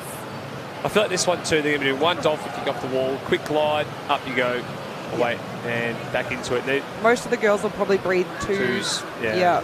Some of them might do 3 if they want to have a look on either side, but you have that many laps, you get the opportunity each lap to be looking a different direction. Some of them might do that one where they go breathe into the wall, then breathe to the side, get both breaths either side, have a look, bang, turn, away you go again. I still remember Sun Yang used to do that even in a 400 free long course. He would do a breath to his Very right, much breath someone to his that left. loved racing, so I think you needed that ability to look around. Yeah. I think across this field, you sort of see Mackenzie Hunter, Mackie in lane 4. She had a great season. Long course, did some fantastic distance swims. One that stood out was against Lani Pallister at our States. Yep. Where she kind of got stuck swimming her own race, and it was a fantastic swim. So we know that she can swim by herself. Yep. She's got that ability to kind of block out everything else that's going on and really push her own race. It's really nice to have Greta Seville next to her. She's going along with her, so that's going to help her push out a little bit faster. You will see a pretty heavy field of Cheltenham swimmers in this event. They love their middle to long distance. Yeah, I mean, you've got to look at who your coaches are and the kind of program you're running, and when you start to accumulate a program that is fundamentally this middle to longer distance, then you get more swimmers attracted that come along, and when they're pushing each other, even some of those swimmers who might have been more inclined to the shorter races, they're now training with these people who are doing longer events. You're pushed a little further, and it's that ability to learn the different races and put that training into play. And a lot of them just kind of end up doing one here and there and realise that they actually have a bit of a passion for it too. Yeah, so it is a good racing. race. It's still racing. I think too, like for sprinters, like sometimes it's good for their own mental toughness to get up and make them do some distance work, and even for us long distance swimmers to do some sprint work, because they actually need bursts as well. So doing a variety of stuff is always good, I think, regardless of event or... 100%, particularly if you're looking at age group programs. Don't tone them into something too early on. Exactly. It changes. Leave the doors open. I think so. And it's also nice to take the pressure off too. Do a race that's different. Do a race you haven't done before. Do something that you haven't done in 2 years. Yeah, something fun. Yeah. Take the pressure away. Have fun with the race. And if it's not great, oh well, at least it wasn't your main event. Exactly. I think coaches these days are becoming a lot more flexible too with training, you know, with how we train our swimmers. There used to kind of be one way that we did everything. There was one way we did sprint training. There was one way we did middle distance training. There was one way that we did long distance training. It tended to be quite boring. Yeah. Well, and very strict. Yeah, I mean, even sprinters were doing up to 30k a week for a race that goes for 25 seconds. Yeah. And that's whereas changed now, even long distance training is more interesting. Yeah. That they have that ability to do a few other strokes and mix it up, and you know, we're still clogging away at those massive kilometres, sessions. Yeah. But I think you've got to break it up for swimmer's mental capacity too. Making them do the same thing every week, distance-wise, is going to be really hard on their mental ability to focus. For sure. So the girls are at halfway now, 400 metres in. Mackie with a little bit of a lead here. So as I said, she doesn't mind racing by herself, and she will just keep pulling away. She's very consistent with her rates, a little bit higher than some of the other girls in this field. Very arm and upper body dominant. Those legs quite light out the back. And I think a lot of that's to do with her open water that she works. Yeah. So I say too, she got a pretty high stroke rate. So, but it's interesting. Ledecky was probably the first to that. You know what? To have a high stroke rate with low kick and just hang on to it. Yeah. Rather than that slow, lower stroke. If you're going to base your stroke off someone, that's the way to go. Ledecky is definitely a standout there for distance races. Yeah. Then we just look for the little consistency, so off the walls, ensuring that everyone is the same. So if we're sticking to that one kick or two kicks, whatever it is, but they're always the same. Yep. And then deciding when to take that breath off the wall. Ideally, we keep our head down for one stroke on the breakout. You don't want to destroy that streamline and momentum. Yeah. But then quickly getting oxygen on the next stroke. You're going to need that oxygen. It's a balance. It's a balancing game. I know some swimmers have spoken about longer distance stuff. I just saw Greta Saville just had a quick look at the lap counter then. Just a little open water breath. That's good if you've still got 11 laps to go. I just saw her look up, had a look at the lap count, but okay, I got 11 to go. But as I say, it's I had something in mind. She distracted you and I saw her do that little breath. It's pretty cool to see that though. It shows even our best swimmers sometimes just like to check how many laps they're up to. They may know, but it's just more for comfort to check. Oh yeah, and I just saw Mackenzie had a quick look as well. There you go. It is a hard one to count though. Oh, I wouldn't be able to do it. No way. I'm going to lose count after 250. I think I tortured myself. I like to count down. Really? Yeah. That's a way to know you're in pain. 31 laps to go. It's always interesting to see how different people break it down as well, though. Yeah. Some people like to count it by 100s. Other people like the 200s. Yeah, I feel like counting it by 100s is a good way to do it, you know. I got 8 100s, yeah. Something that Mackie does that I really like, and I saw this, her doing this at long course in the 800, is to maintain that momentum off the wall, because we have to take into consideration the fastest part of your lap is actually that streamline push off the wall. Yeah. And to maintain that as she comes up, she just gives this little flutter of kicks. Yeah, you see that. To get it, and then relaxes the legs afterwards. So on each turn, and she's done it consistently throughout, and it's something that's a bit of a point of difference. Not a lot of the other girls really do it quite as well. And I think that's kind of pushed her away on a lot of the laps. You can also just see really broken away now. I was going to say, yeah, her splits have just started getting a little bit faster again. Yeah. So if we see our board here, so she's just sitting in those 16s, picked it up. She's got 100 metres left. So we do have our bells. That's to signify when the athletes have 50 metres left to swim. So it means the next time they touch that wall, that is the end. So it's no sweeter sound than the bell. Oh, yeah. I can imagine. Be relief almost, I reckon, rather than actual, It gives you that little bit of bonus energy too somehow. Oh, you find an extra kick. You always do. Well, looking back at the Olympics at Paris, the men's 800 free, Whiffen, my lookalike, and Pellegrini from Italy, they came to the last 100 almost neck and neck. And you just saw it was just a sprint. The last 100 metres was just whoever had more to give and could just get their hand there, which is what we like to see. This one's a little bit different, but just more you find an extra gear when you have to.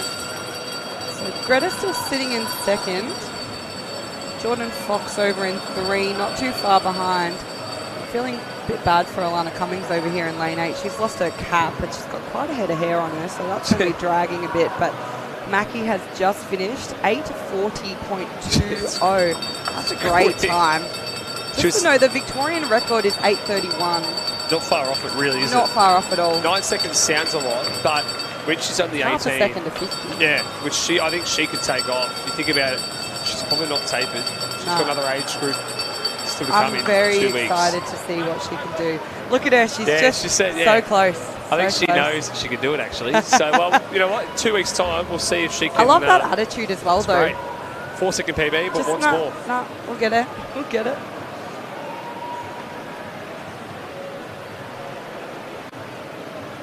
Ended up pretty close there between Greta and Jordan. Just half a second in that last 25. So they finished in second and third, the girls from Cheltenham.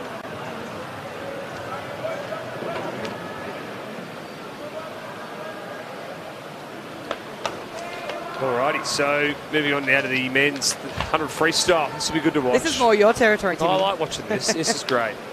And you look at the field there, you got Ollie McKenzie, Toby McCormish, James Ward, Lockie Jacket Simpson, Campbell Moran, some familiar names. I love watching James Ward's underwaters. Shannon Curtis Burton over here. We'll just say, looking at Tannen's cap over there, he's got a different Surrey Park cap. I didn't actually recognise it for a second. Is that the new style? I wondered if he was just wearing it sideways. Yeah, I'm trying to work that out. None of the Supers had that one on. There you go. Vintage. There, maybe it is. Heritage round.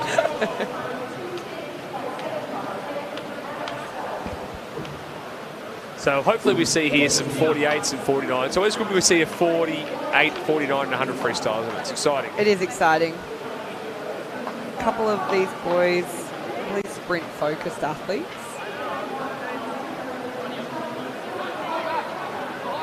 We saw Akalenka in the 100 backstroke before picking up a silver. So short turnaround for him, straight into the 100 freestyle. Back again. Same with Lockie Jacket Simpson. Yeah. Come back. I think it's really cool when you watch the 100 freestyle short course is the turns as well, how fast they actually flip onto the wall, and you can hear it. Yes, you know what I was going to say. Yeah. Like you hear the sound of them thumping onto it, and the wave that comes off the wall when they actually turn and have to break out underneath it. That's where the racing comes into play, because you need to, when you turn, actually go back under that wave. Yeah. You don't want to be coming up early or sitting too high off the breakout. And hit the brick wall. Yeah, that drag zone. So we've got to get that depth. Yep. There's a lot of debate on the water depth over in Paris. Our water depth here is actually the same. Is it? It's Paris? 2.1. There you go.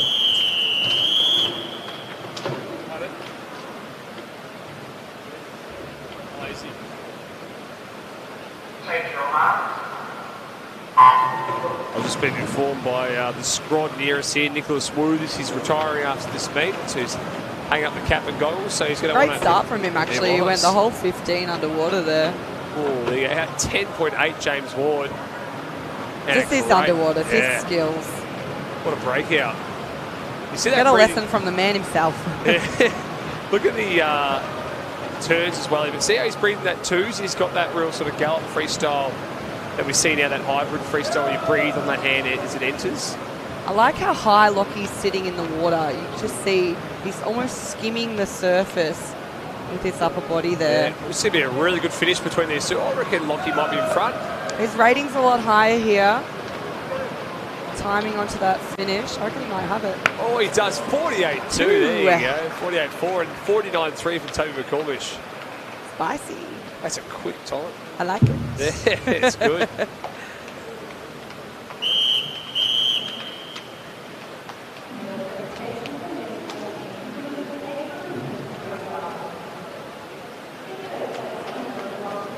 So moving on now to the women's 100-metre breaststroke. Have a look at that between lanes 5 to 8. The Nunawading quadruple there. Nana, a lot of strong breaststrokers come through the program there. I'm also just looking at this field based on time. It's going to be a great race. We've got 3 on 108s. Yeah. And then nearly the entire rest of the field is sitting around that 111. Yeah, 111, 112. So, and a few younger girls here who may drop some more time than we actually expect. Yeah.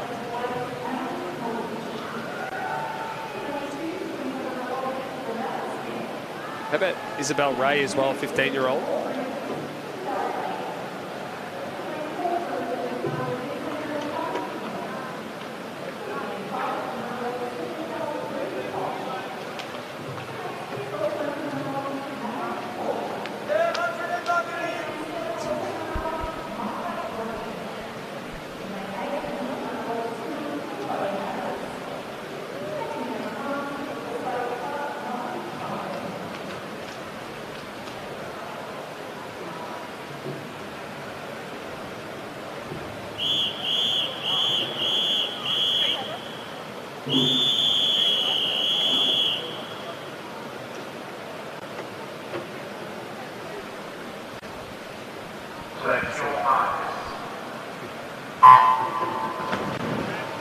Underway. Girls 100 breaststroke underway here.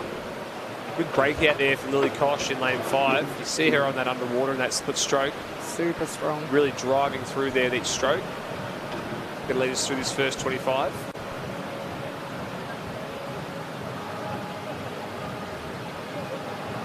And seeing Micah Fry in another Nunawading cap's a bit different. Something to get used to over there in lane 7. She's looking strong. Got a nice high rating going on. I tend to see a little bit less of a glide in the 100 breaststroke as we would in that 200.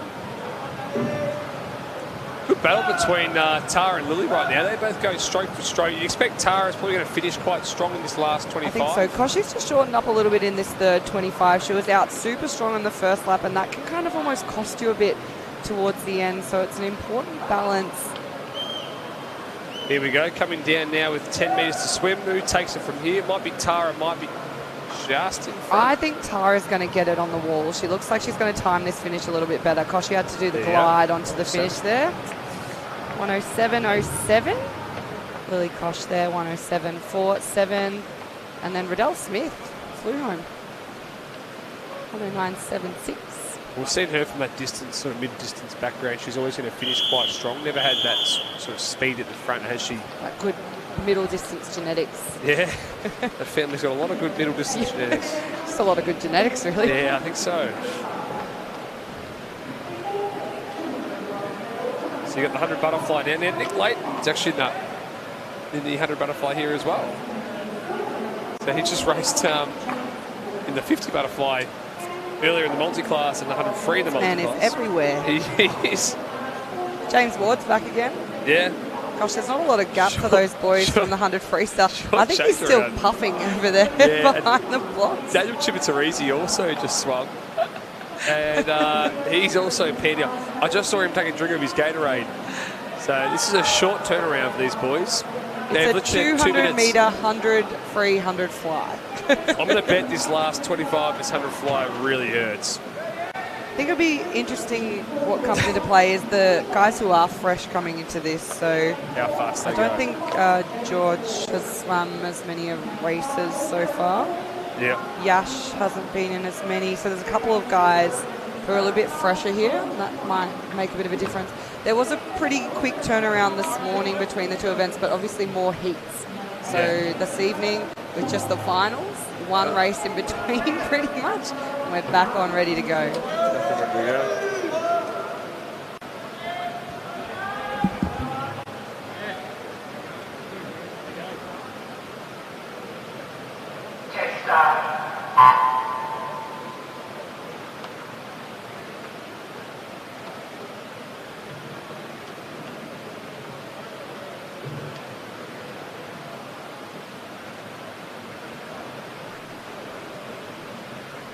Sorry there, I was actually just saying hello to someone quickly. I realised my mic was still on. We all make mistakes sometimes. Occupational hazard. Yeah.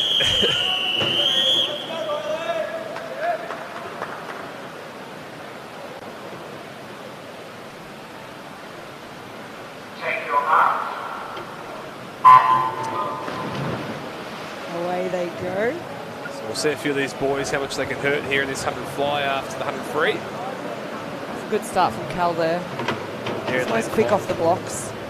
11.3 on the turn. It's quick. So we're putting it out hard. We're setting the pace early. They are. 54s and 55s from the heats this morning. I like it. Go out, put yourself on the line. Oh, good turn. 24.8. It was quick off the wall too, something we sometimes see with, if you don't time that turn right, you can get a little bit stuck on the wall. You want to be pretty much hitting it and bouncing off. In the juniors, the wall is made of lava and you don't want to touch it for too long. You see some of them have a quick breath and a look around. Oh, but look at that. That was a great underwater for the final 25. He stayed down till about the 13-metre mark. It's going to be about 53 here. Oh, 53, bang on. 8-7. You called it. Joel Bailey, legend, country boy, 55-2-3. Georgie Huang there, 55-2. Stoked for JB. He swam country short course last weekend. Yeah. Legend.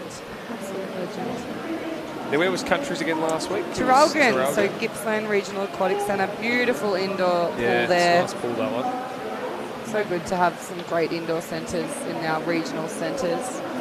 Building a new pool at Ballarat, was it? There is a new pool there. Yeah. It's a great facility. Send some photos and then we've got the new pool in Bendigo as well, which will be where country short course is for next year. Yeah, which is great to get our country teams having some good facilities now, which I think will improve the sport standard 100%. even more.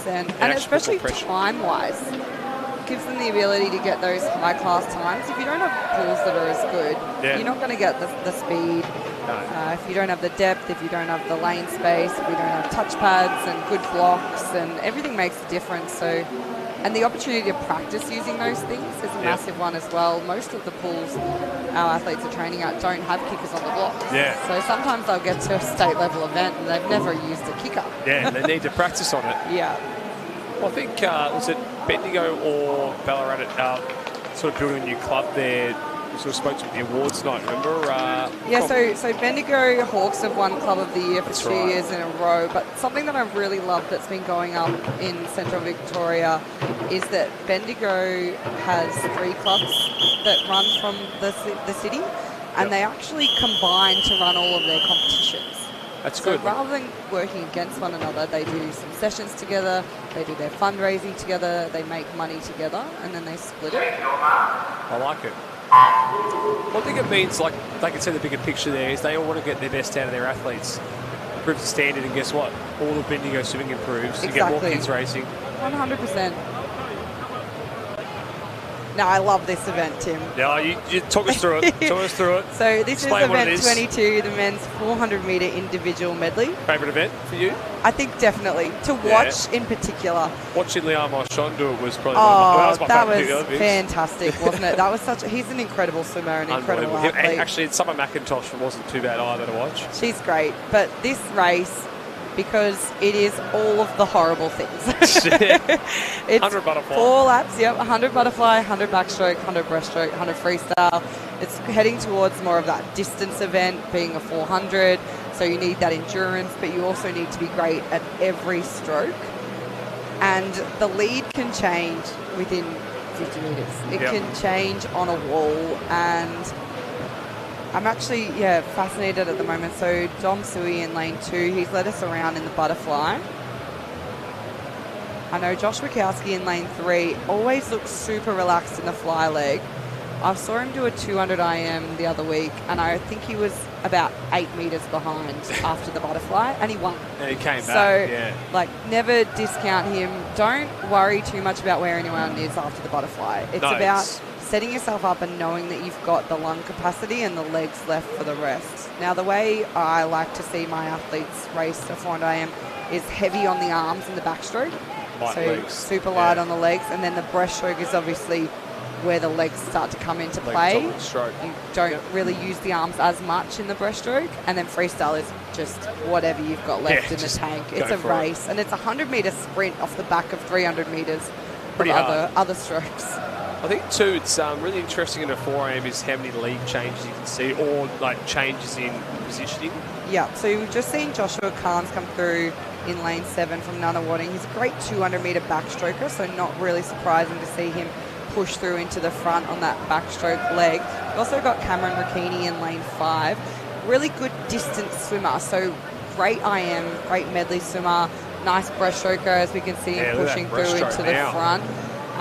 But he's also going to have the legs in the freestyle. I'd be pretty confident coming into a freestyle leg with him to put my money, money on Cam. He's been racing really well too. He did a great 200 breaststroke this morning. Was sort of deliberating whether or not he raced it tonight before this 400 IM. This is obviously normally his main race, and he knew he had a really good shot going into this one. I think too, we saw what Leon Marchand did at the Olympics, how important turns underwaters are. You saw his breakout in his freestyle and backstroke. He was breaking out at 15 still in those two. I think that's what we've seen across the IMs, particularly the 400 at an international level over the last few years. I mean, if you even look at kind of like your 200 IMers like Lochte, his turns were always so standout. Yeah. Those dolphin kicks were incredible. But look at Cam. Like, yeah, it's awesome, isn't it? That kick off the end, if you just done 300 metres, everyone lifts for that final, but this is going to be a great time. I'm really keen to see what he goes here. Well, this time finally, he was entered with 4:23. Now, maths is not my strongest point, but I reckon he's going to go quicker than that here. I thought about 4:15. Yeah. It's going to stay under 4:20. Maybe not quite, but it'll be under 4:20, I think. Yeah. It's averaging about 15 seconds a lap, so. Interesting what he's got left here, how far he wants to bring it home. Well, let's see his last turn here. He came off that breaststroke absolutely motoring. He's just flying, didn't he? It's really interesting, 2 to 4 AM, if it's close at the end of the breast, that some swimmers will make the mistake of gassing the first 50 of the freestyle, even though it's still 100. Run out of legs. Yeah, even though it's the last 100, it's still 100. Just over 4:17. There you go. There you go. She's still a great time. 4:17. He's taking, And there's Josh Rakowski. So I did say after the fly where he looks super cruisy. Keep an eye on him. 4:23.05 for Josh. Jackie Gurry in third there in 4:26. Tidy.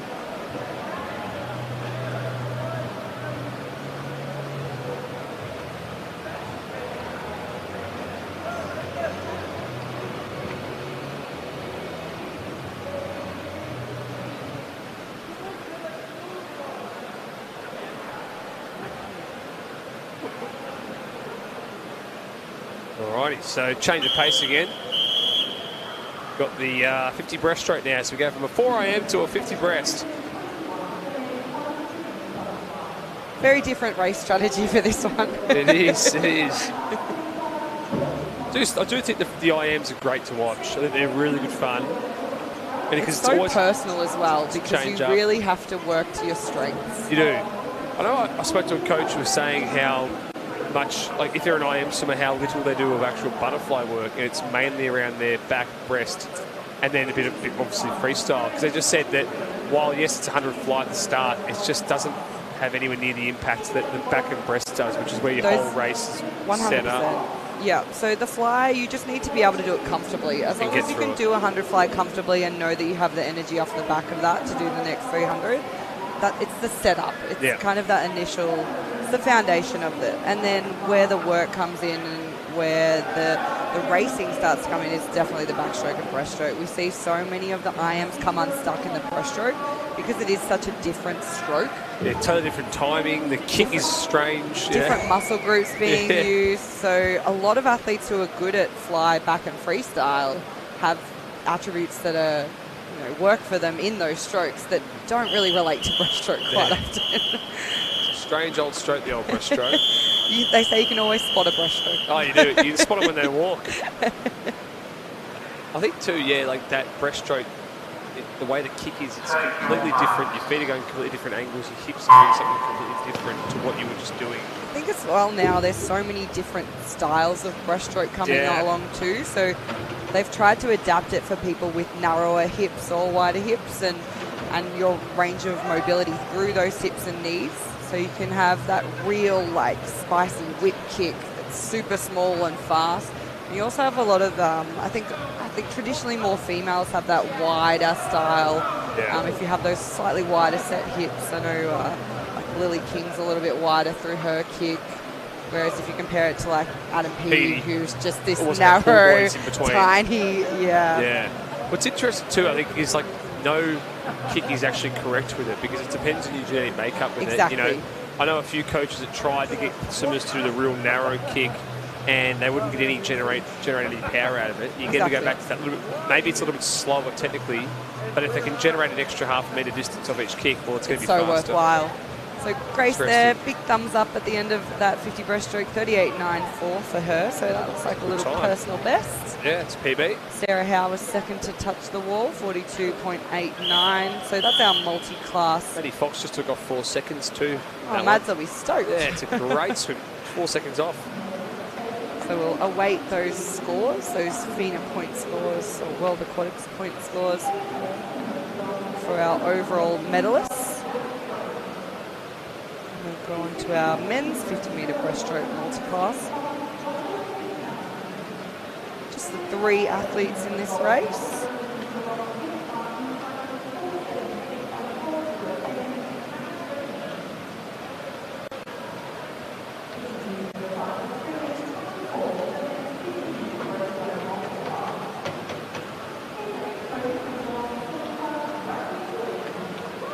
I love watching Brad behind the start of this race. Yeah, it's great, isn't it?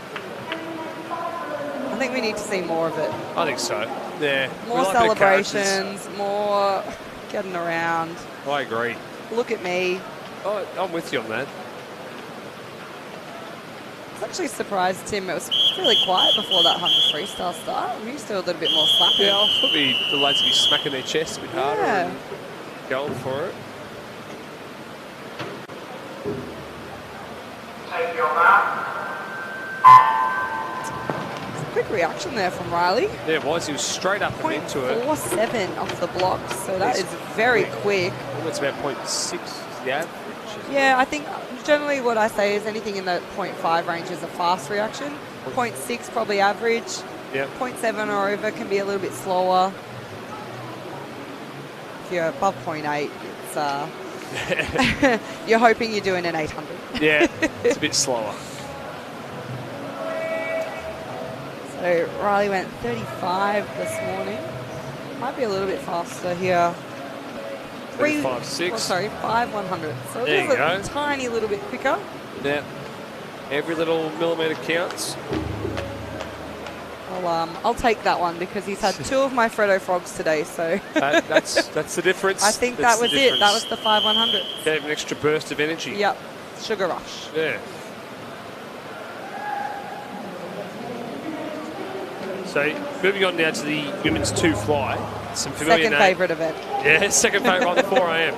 Yep. So you got some familiar names in this one. You know, we called Rihanna Chen twice already tonight. Yep. Mia Yo we've seen. She had a great swim this morning, 2:13. It looked really, really solid, and she went out after it. Yeah. Hard. Well, it's all saying before that she's probably better suited to this event rather than the 50. She had a good 50, so it puts her in a good position here for this 200. So we've got a couple of the youngsters in there. So Mia Mifsud out in lane 8. Tough cookie. Yeah, 14.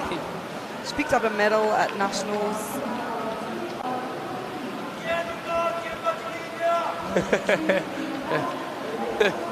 There's a scribe yelling. You can hear that background noise. Crowd is getting around this 200 fly.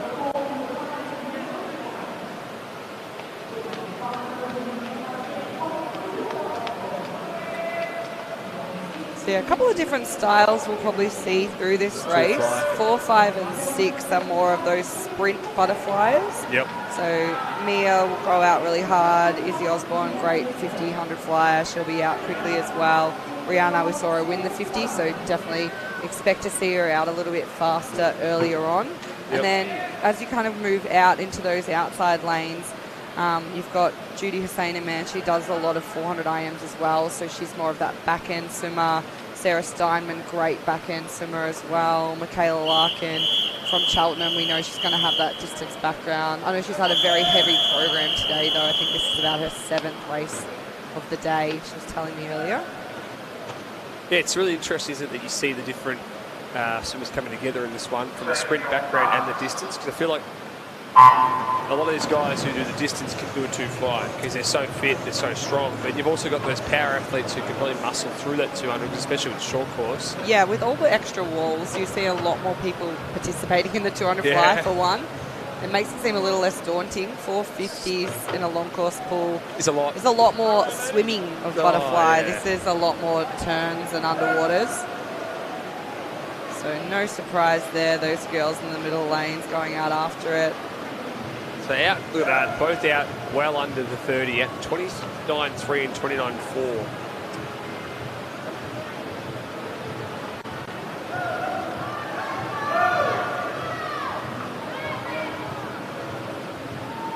So at this point, it's going to be a little challenge for that third.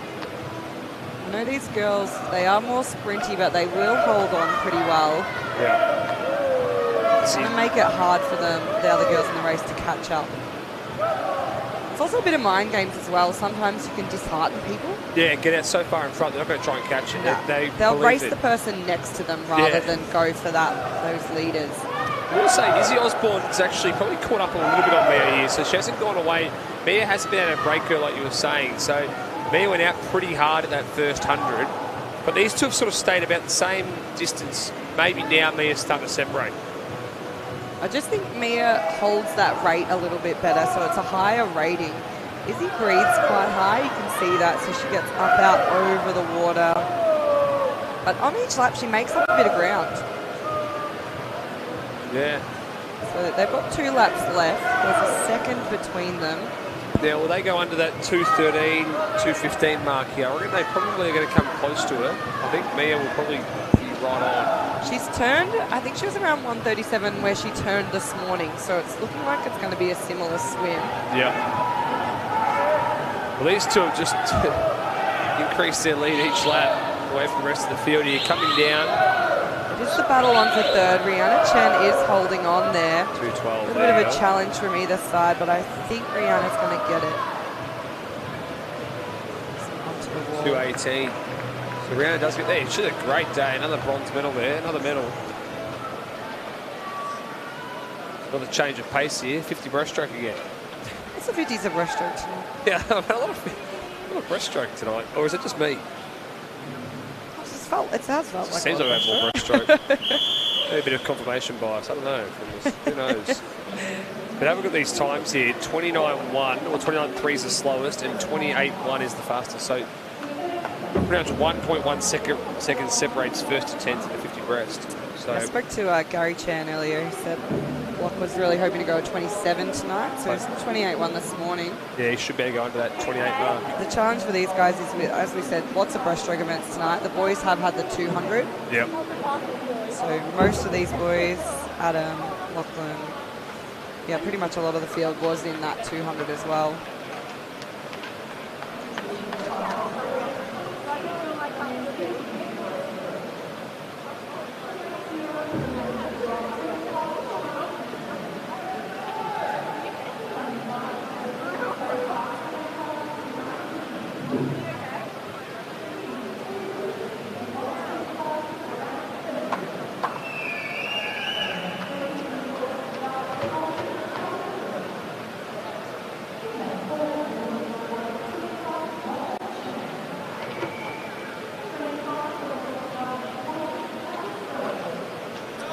And now, just speaking of breaststroke that we've had tonight, I've just had confirmation from Nick, Coach Nick from Nunna. Yeah.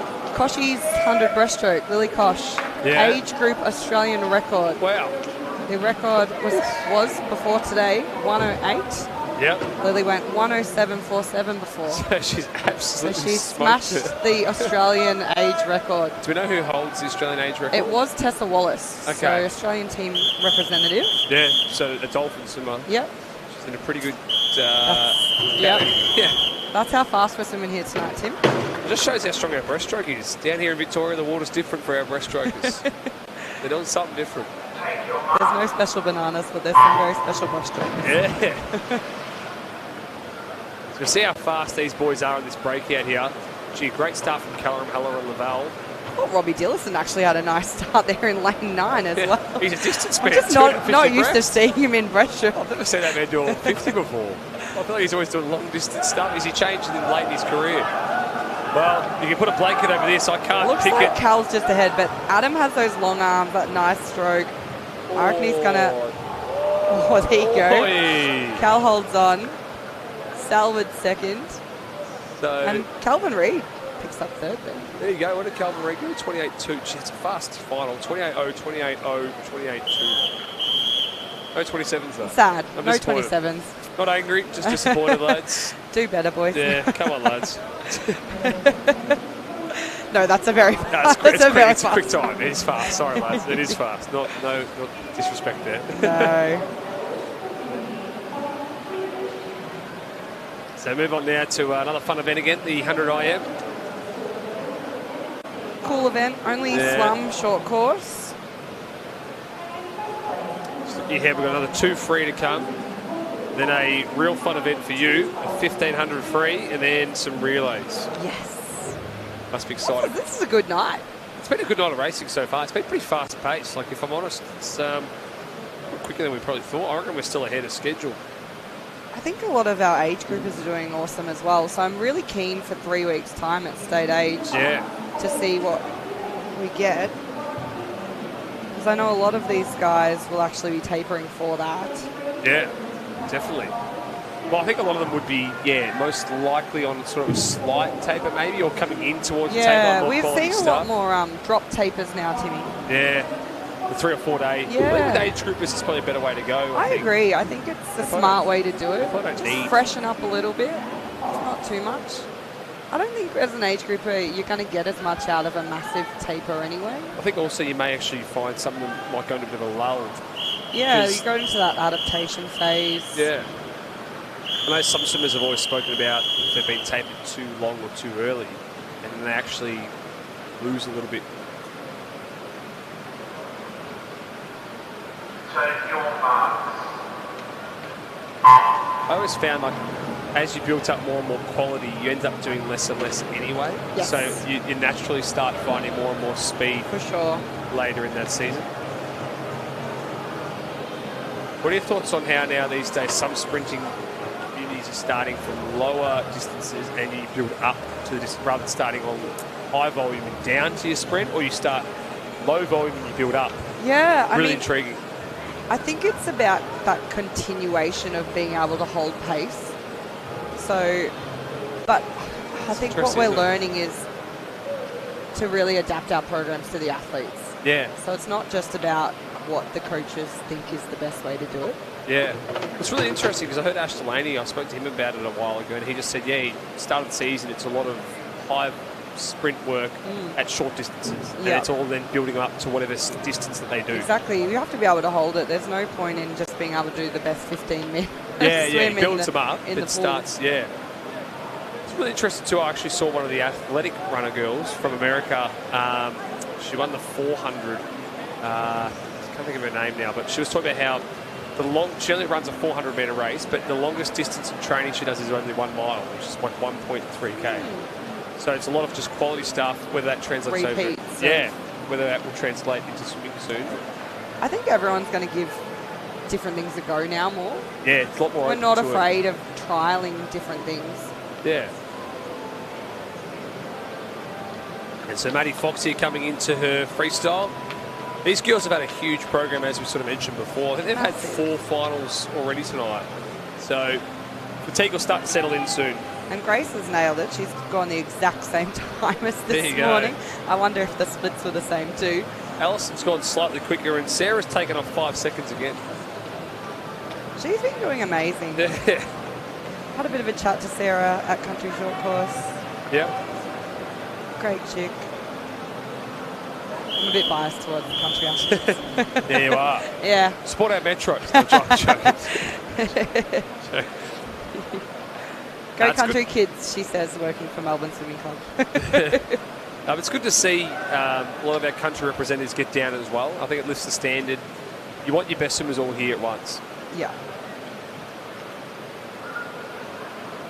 So moving on now to event 29, the men's 100-metre IM multi-class. I'm assuming we might be running ahead again, Tim. Is that? I think we are. I think we've skipped the mixed 75 multi-class because we're meant to have, I think, one swimmer which would have been Ahmed. Yes. But he's in Paris now. Yeah. So what a shame, isn't it? He's got probably bigger priorities than Victoria's short course chairs. So. He should be here. No. Ahmed, no. Come on. Yeah. I'll send him a message. Yeah, we wish him luck over there. But that's why he was meant to be, I think, swimming in this race. But he obviously would have invented this before knowing that he qualified. So, which means we are just going to hold off a little bit because, as we said, we do have relays coming up. Yeah. And with 4 athletes in each team, they'll be all getting ready in the warm-up pool. And if we run 10 minutes ahead, that's 10 minutes of warm-up that there's going to be about 40 kids not ready to race for. And they'll be yelled at. And we've also got the 1500 after. So we've got a 1500 too, which will be interesting. Your sort of niche background there as well. Yeah, I think it'll be a really interesting race. Harry Hay there. Tommy Lane, Jesse Phillips were on wine, so... Yep, I saw Jesse on Friday. He was working at the Box Hill pool. Was he? Were you having a swim there, were you? I was. There you go. The Super Squad back in action. All of the coaches. Oh, good to see. Yep. Matt Burns.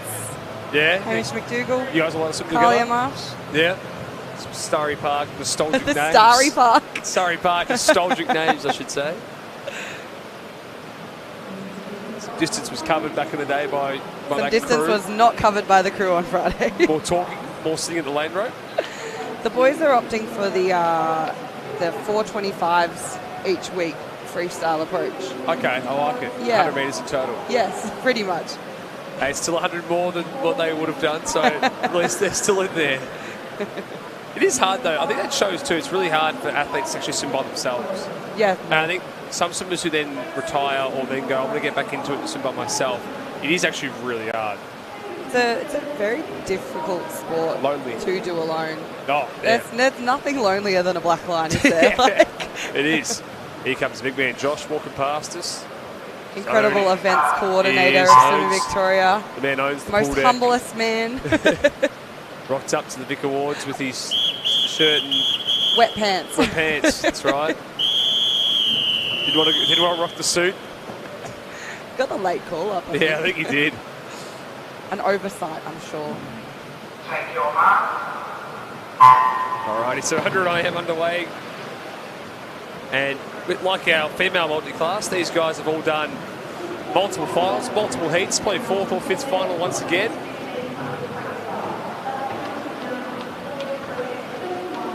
And just hear that over the loudspeaker that they're getting call-ups for our 1500 next.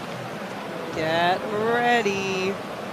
So Riley Blitz here looking quite strong in his backstroke. Probably a bit long on that turn though. A relaxed turn from Riley there. Jimmy Logan looking pretty strong there as well. In this 100 IM, those turns do become a massive, massive part of it. They do. Just about maintaining the momentum more than anything. If you lose momentum going into the wall, it's very hard to regenerate it coming off the wall. Yep. Particularly that back to breaststroke turn, we can see a lot of change-ups with that one.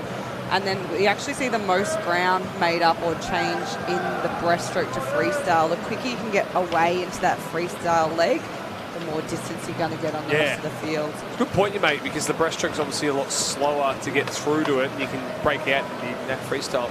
But we'll just mention there, he's got 106. So he's just taken off 2.8 seconds off his, or 2.9 seconds off his time from this morning. So that's a huge swim from Riley. I wonder if it was the changing cap there. I reckon what you reckon the red cap goes faster. Yeah, red goes faster, doesn't it? Yeah, I thought that's what you were going to say there. Now just checking a footy score here. The Lions lead the Pies 77-60. Oh, that's why Josh won't be looking too happy. Yeah. Collingwood loses, Australia wins. Yes, that's how it works. Yeah.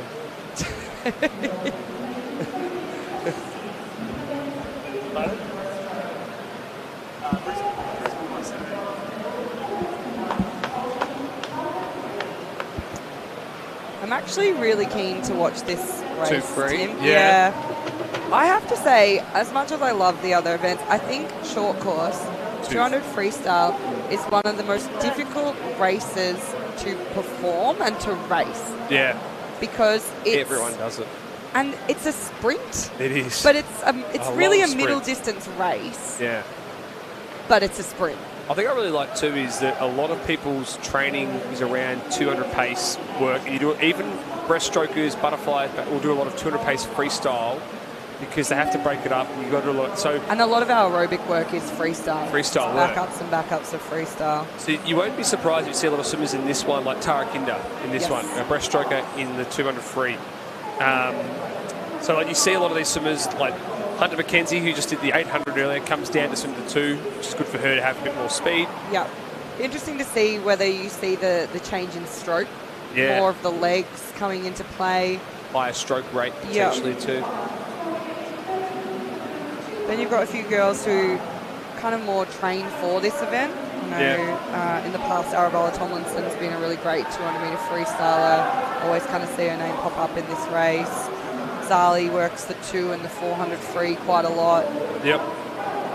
Just 14 years old from Geelong. Crazy, isn't it? It was a great time from her this morning. It was really 14. Solid. You expect her to have her name under a 150 point something at some stage, 159, 158, probably not far off now. I wouldn't be surprised. And the great thing about these young athletes is just their passion and their drive as well. You know, she turns up and works hard every day. Also, to have a look at Siobhan Mahway from Hong Kong, her all-comers record at 151.6. That is so fast. And then Kelly Stubbins. Yeah. That was the one that was exciting for me. 155.3. A couple of Cheltenham girls in this race. Yeah. So. Maybe she'll just mention it to them, her record, whether these girls can get close to it. I know commentator Sam this morning was saying one of her goals has always been to coach an athlete to swim faster than she swam at the Olympics. Okay, yep. I wonder if Kelly is thinking the same thing. Yeah, maybe. Yeah, 2:10 was the time. 2:10. Pretty fast time, to be honest.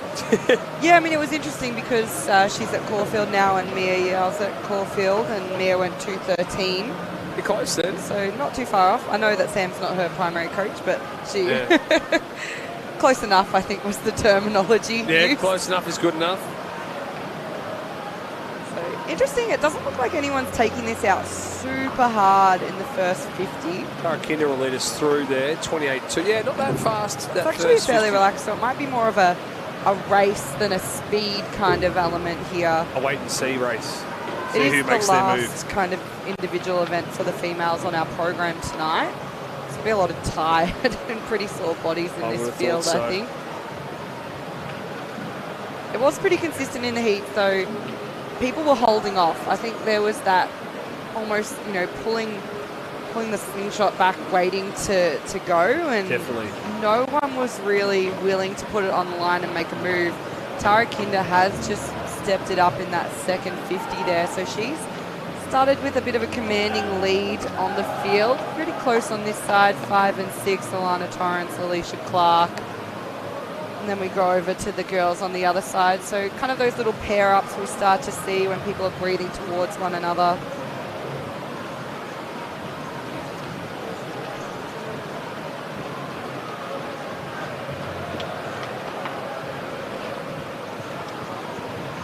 Alrighty, so Tara coming into now her last 50 there. Just got a fist pump there from Micah Fry, Flying Dutchwoman from another morning. So I don't think anyone's going to catch Tara, but silver and bronze are going to be determined in this last 25. Yeah, it's a good battle, isn't it? I'm looking at this side of the pool. I'm thinking Torrance and Clarkey, but Abby Kearney's come home. Yeah. Super strong, so she might just throw me here. I reckon she'll get second. Boy, she does, and then looks like Clark in third. So 159, 202s. So it's probably a little bit slower than we thought. I think we might have gone a little bit quicker. There's still some fast times for the girls. It's nice to see Tara under that 2-minute mark, 159.5. Probably other girls pretty close. Here come our lap counters. This is 1,500. The backbone of distance swimming is the lap counters. A 1,500 short course. 64 laps? 60. You're right. Sorry, I got it wrong there. I got it wrong. My bad. 60, I meant. Just 60. Just. I've always wondered why we go a 50, a 1, a 2, a 4, 8, 15. Why we were having this conversation the other day. Is it because it was a mile is 1 point? I imagine it was something to do with that. Originally? I actually don't know the answers. Yeah. Because even athletics has... I thought I knew everything. Yeah, because athletics has had the 50, 100, 200, 400, 15 as well. Yes. So theirs is the same. So I would think it's something to do with that. Let's just do with American yardage. How they always go yards, 100-metre yards and whatnot. Whether 100, well, maybe we don't listen to the Americans. No, I don't know. I wouldn't have thought so. No, but the interesting part about the 1500, I think, is all of the other events can be quite easily broken down into quarters. And if we look at any race that we kind of do, most coaches and athletes will divide it up into those quarters. So your 800, you sort of break it down into the first 200, second, third, fourth. Your 400s is the ones. Even a 100 short course, it's the 425s. So we always break it down into 4. So how do you break down a 1500? 3 5s? Well, there's a few different ways. So I know the standard is probably the 3 500s, but for some people a 500 is quite a long way to count. And you can kind of become almost a little bit numb to what's happening and switch off. So the way I personally like to do it is to go 3 400s and then you have 3 100s to send. Yeah, okay. It's an interesting way of putting it. It just changes up that mental sort of palate cleanser. And you can break down the 400. So the first 400 is kind of your opener, you're setting pace. The second one I tend to focus on getting that rating up, so not falling into that lull. The third one's where you bring in the legs. And then what I love about finishing off with 3 1s is it's something we do at training as a standard. So you're descending it and you're trying to lift, and that that last one, fast one mentality. Everyone loves the last one. Yeah, exactly right. So that's how I like to do it. But I know everyone has a slightly different way.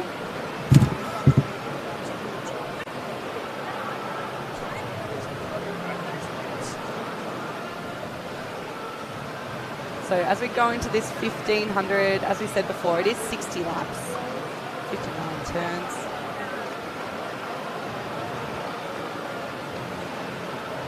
You won't see a lot of movement throughout the field too early on here.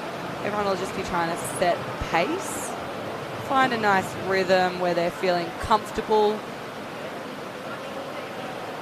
something they can hold for the next 1400 meters.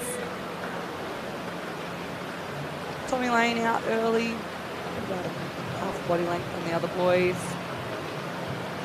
A lot of experience in this 1500 meter event.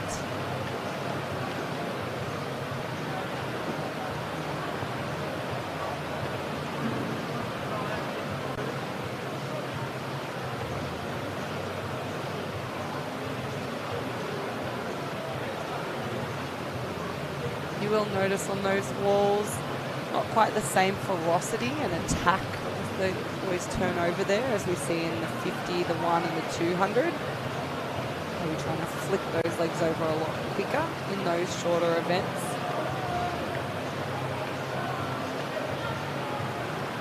It's all about efficiency in these longer races.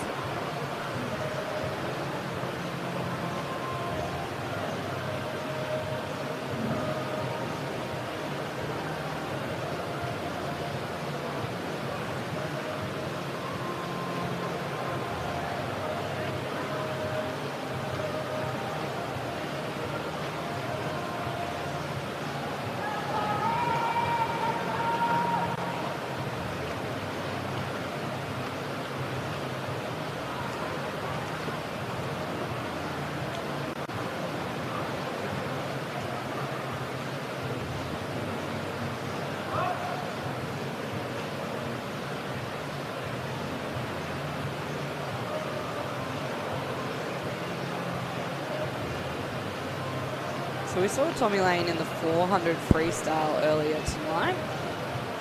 Had more of that lopey stroke. You'll see more of this catch-up style freestyle from him in the longer distance races. So that stroke rate just comes down a notch.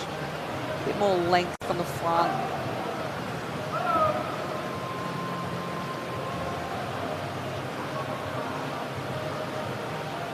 You will notice from these endurance athletes is a lot higher elbow recovery than we might see in our sprinters. We tend to just kind of throw those arms over a lot more.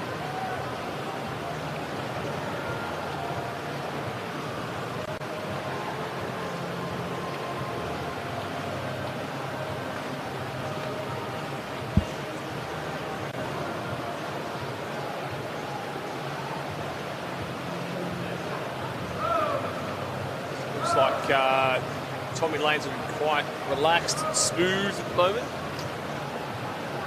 Yeah, just talking about the difference between his style in the 400 compared to the 15. And just about how all these athletes, you'll notice in the longer races, that higher elbow on the recovery, so really utilising that recovery part. So when we lift those arms out of the water, in the sprintier races, that effort to throw the arm over quickly becomes more dominant, and you're actually using muscles heavier on the recovery, whereas in the distance, we just want to get that elbow up high, and the rest of the arm almost is floppy. You'll see with Tommy, you can actually see the floppiness through his wrist. Yeah. Which is a good sign. It means he's not overusing any extra muscles on that recovery element of the stroke. Definitely. I think, too, you want to minimise any extra energy. You've got to be as efficient and using the least amount of energy. So glad you used the word efficient, Tim, because I've just said it about twice. There you go. Well, yeah, it is about that, though, isn't it? It's all about limiting as much use of energy where you can. Exactly. You can be longer by 2 centimetres each stroke. You can imagine that over 60 laps. 60 laps. It ends up being How a lot. How good's your maths? Yeah, I know. My maths is pretty good, but not that good. I've always said, Tim, I'm great at swimming maths. That's the extent. Yeah. Maybe you could, become the dataologist of swimming data. Dataologist. Of swimming and just crunching numbers. Like AFL has Champion Data, which does all the stats and data for football. There's a few coaches floating around that are very, very data heavy. Yeah. That's the way all sport is these days. It's very interesting, I think, the different styles of coaching we get now.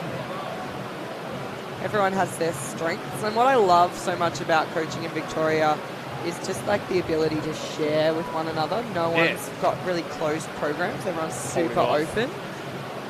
And it means that we have all these events and our performance pathways and things where all the different coaches get together and this mixture of athletes gets together, and you get to experience what other people are doing and not just as a threat. It's a learning opportunity.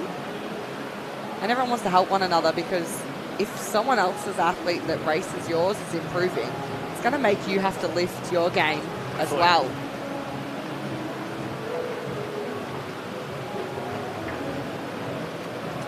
So this is where the part of our race, we've just turned Tommy at 600 metres.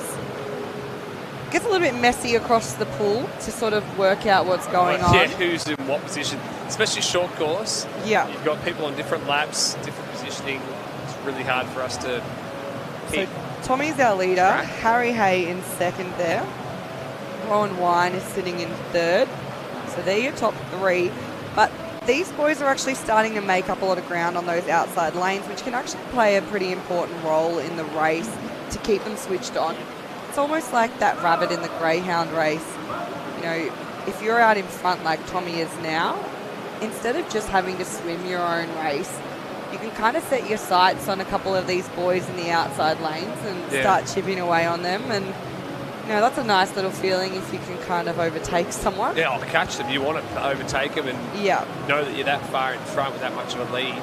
Yeah. It's a good feeling for yourself. It also can be just a little bit of a kick for those boys getting caught to go, hang on, I don't want this to happen to me. I've got to pick it up a little bit. Yeah. Would you be the sort of super in this case as well to be singing in your head, or would you be just thinking next lap? I think I'm constantly singing in my head. Yeah, when you race. It's always nice to have a good upbeat tune, something that's kind of going to match your stroke rate. I think that does help a little bit. For a 1500, it's not so much counting the laps, but the breakdown of what it is a bit more, and then the focus. So that continuous little thought process that goes through your mind. I know each swimmer has different things that they're working on with their coaches at training. So for me, in the longer races, it was always about the walls. Yeah. Always thinking about that approach into the wall. And then the other thing was just keeping length. Yep. I know how easy it is in a longer distance race to just shorten up, especially if you're someone like myself who relies heavily on a stroke rate. Yeah. You can become too focused on the actual rate and miss the catch and the length of stroke. So each person will have something different that their coaches have probably said to them. Might be just like one little cue word that'll kind of cross their mind throughout. Yeah, like, let's focus Pop on... in and out. Yeah, this for tonight. Yep. I think to a 1,500, you know, what people have to realise too is being 1% off, you may actually go PB plus 15, and people look at it and go, wow, it's so slow, but in reality, it's, you know, half a second what it is in 100 or a second over in a... It's very easy to kind of go either way. Yeah, you can drop a huge time, or you can, well, you rarely see swimmers be consistently hitting their 1,500 time. What this level? It's so hard to lift every time you race it, which is why most of these distance guys will probably only compete in the 1,500 maybe 3 times a season, if that. Sometimes so probably taxing. only 2. Yeah. So you kind of do your one event, which is your qualifier, and that's kind of just to see where you're at. And then you might have, you know, a minor-ish meet, or even something like a states, which is your preparation for nationals. Yeah. So, and then it'll be at nationals. Yeah. The work goes in at training because it's such a tolling or taxing event. In a 2-day competition, realistically, you know, there's a reason at Olympics there's a day break between the heats and the finals of the 1,500. You need it. You need it. So if these guys are racing tomorrow, you know their body's going to be feeling a little bit anyway just from racing today. Oh, definitely. These guys will need a good break. A good feed. Yeah, I think so. I think they'll probably need, you know, Monday, Tuesday off, potentially just to recover. If they're and I'm sure all of them will be back in the water Monday morning. Yeah, most likely. But speaking of cues, if you do ever get a chance to come down on deck or see what goes on along the coaches table during a 1,500, it's always really interesting to have a bit of a look down. Each coach has like a different way of spurring on their athlete. Yep. Quite often when you come into a race, there'll be about 3 signals that the coaches give. So one of them is the thumbs up, means you're on pace, you're doing all right, keep sticking with it. There's the good old arm wave, which is get a wiggle on. That's also very similar to the fluttering of the hands to signal in, bringing in your kick. Or there might be another signal that means like you're off pace, you gotta get moving. So if you look down, I've seen Mal holding up. There's either a love heart or a peach, and this is my favourite signal system because the love heart means you're doing good, you're on pace. Okay. The peach is a little bit more to do with the emoji system and what peach represents, and it means move your bottom. Okay. Get a wiggle on. Yeah. So those are some of my favourite signage pieces that I've seen. I think it's good. It swimmers get a bit of a laugh about it too. Like it keeps it a bit more lighthearted. Like, okay, I'm going to move on. Let's move it. We're also having a bit of a giggle. I used to have an athlete who, you know, if we give them a wave on in the race, they'd start breathing the other way, so they didn't have to see me waving them on. Smart tactic by the swimmer. Yeah, it was like, nah, Kalia, I can't go any faster. So he'd just ignore me. Yeah. The silent treatment. Yeah. The cold shoulder of a swimmer in a 1,500. Talk to the hand. See how nice and long Tommy's still looking here, like that stroke. As I said, it reminds me of what Mac used to be like. He used to swim very similar to that stroke, that almost catch up, really long out in front, that breath. It's been really consistent on the legs too. So it's not down at that like 1-2 beat kick. It's just a little bit heavier, which is nice that it can be consistent for this whole 1,500. We are starting to see a little bit more legs come into play from our distance athletes. So he's got 300 metres to go at this turn. We've got, he's closing in now, so he's coming up to that, as you said, that this is the 3-1s descent, so we'll see if he picks up the pace. Harry Hay also with 300 metres to go. He's actually held on quite well. He has. Tommy sort of broke away early, but Harry hasn't really let him get any further in front throughout the middle part of this race. And then Rowan's still sitting in 3rd as well. So they were our early leaders and they are still there. Jesse Phillips in 4th. So he's next to Rowe. 300 metres. Rose just had a little bit of a look up at those counters there. You can still see changes with 300 metres to go in a race like this. Definitely.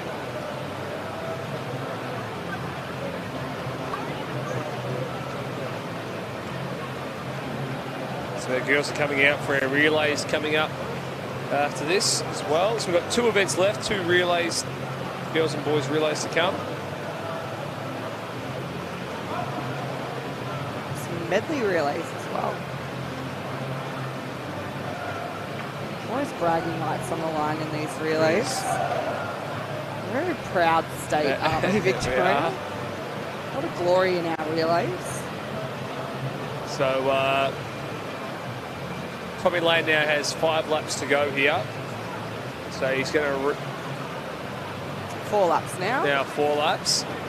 Last so you see he's really picking up the pace down the legs. He's starting to come into a little bit more. I just want to make a quick note of Grant Hackett holds the Victorian record. The time of that record finishing is now. Yeah, insane. Right now. He would be finishing. Tommy still has 60 metres left to swim. Crazy, isn't it?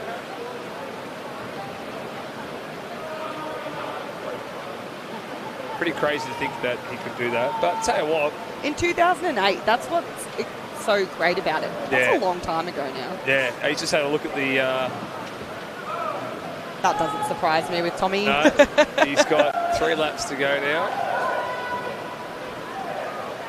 So Grant would have finished, probably 100 metres in front of these guys. Yeah. Pretty crazy. He'd be chilling on the wall. Yeah. So there we go. Tommy gets the bell, 50 metres left. Could glide onto that wall there as well. I don't know if he's doing 3 100s descents. I think he's looking pretty tired. It's been a big night. It's a great 400 earlier. This is a long race to finish up on. So our swimmers over here in the wide lanes have got about 150 metres to go. Especially if you think a lot of these guys would have been here around 7:30 this morning. It's been a big day for them. So let's see the time that Tommy goes here. Nearly lost his cup as well. 15:32, it's a good swim. It is a good swim.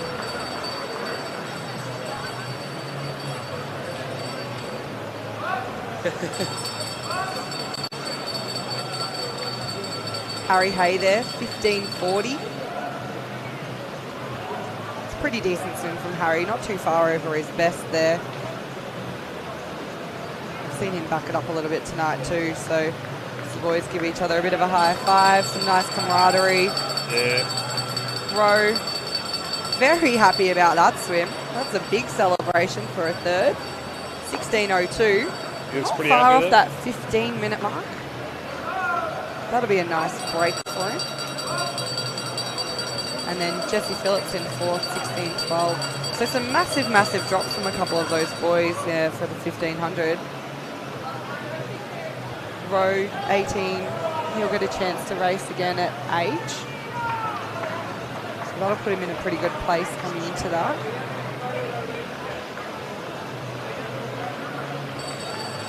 Tommy Urquhart, 10-second drop.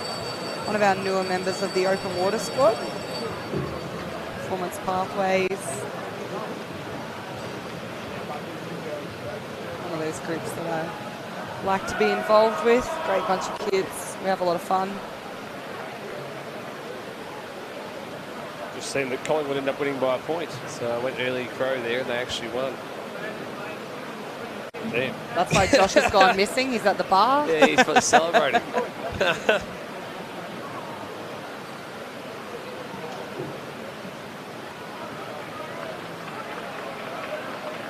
What does that do to the ladder, Tim? Gee, it makes it even more crazy. So Jesse's just swimming out to grab his cap that did come off. If you're wondering what we're waiting for, I'll clear the water before we get started on our relays. These are our women's 400-metre medley relays. So each swimmer swims 100 metres. We go a little bit different order to our individual medley. We start off with backstroke because it's pretty difficult for a backstroker to start over a butterflyer. So backstroke first, breaststroke, butterfly, and then freestyle. 100 metres from each swimmer. Just 2 heats, 2 finals, I should say, tonight. Yeah, 2-time finals. Yeah. It's always a fun one to watch, the medley relays. It just shows you've got to have a good depth. You know, you might have 1 or 2 swimmers. Yeah, you might be really good at 1 or 2 strokes, but you've got to have 4 really competent swimmers to get through this one.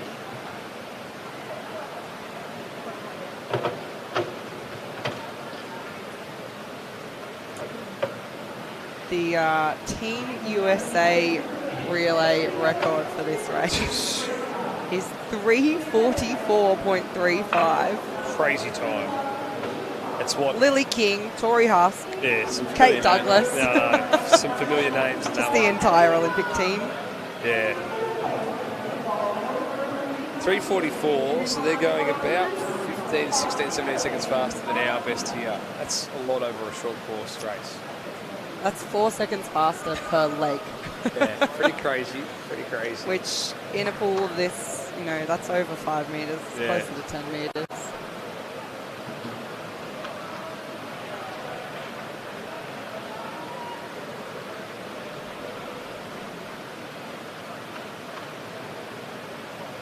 It's getting to watch that at one of these events. Yeah. Be a cool experience.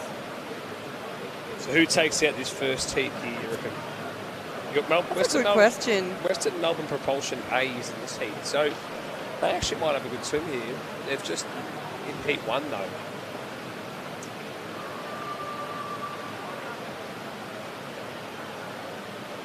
We look like we are missing a team. 3, so it might be 1 team. I'm missing the team from lane 7 as well, so. Yeah, so a few teams. It's pretty common though that you may see a few swimmers or teams pull out over the 2-day meets. We're in the middle of, well, just past the middle of winter. A lot of athletes going down with illness as well. Yeah, this time of year. All right, relay time, Timmy. Let's get go. around it. Yeah. All right, so heat 1 is in the water now. Looks like a good start from Ivanhoe. I think the difficult part of these 4x100 relays is, as a relay swimmer, you have so much adrenaline and so much excitement. It is kind of easy to push out that first 50 a little bit too fast. Yeah, and then you fatigue late. I've definitely been a victim to that. Yeah, I think I'm the same, actually.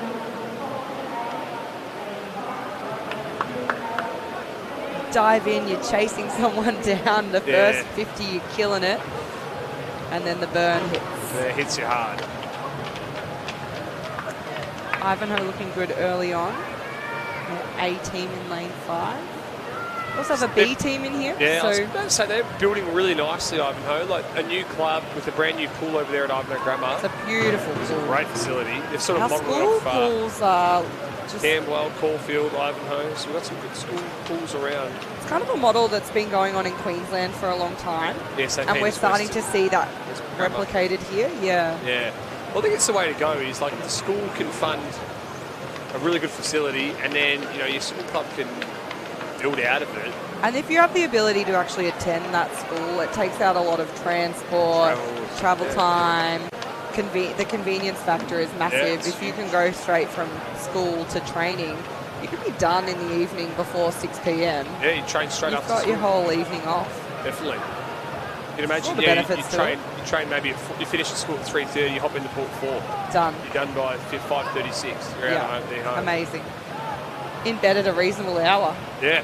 It means with potentially training in the morning too. You could probably train at a reasonable hour too. You could probably train at 6. You can have a bit of a sleep in and then go straight to school. I mean, you're already there. Yeah, so you can train at maybe like a 6 a.m. rather than a 5 a.m. start. Makes a big difference. Makes a huge Especially for age groupers. Definitely. We're seeing a lot more importance put on sleep in our growing athletes. And that extra sleep, it kind of coincides with those physical attributes, but also the mental attributes definitely come into play. I think for a swimmer, getting up at 4:30 versus 5:30 is a huge difference. Just setting the alarm different. Oh, it makes a massive change. So Ivanhoe swim, the A team in lane 5. They are still your leaders. Propulsion sitting in second. So it's the 2 propulsion teams and the 2 Ivanhoe teams in with Warrnambool for heat 1.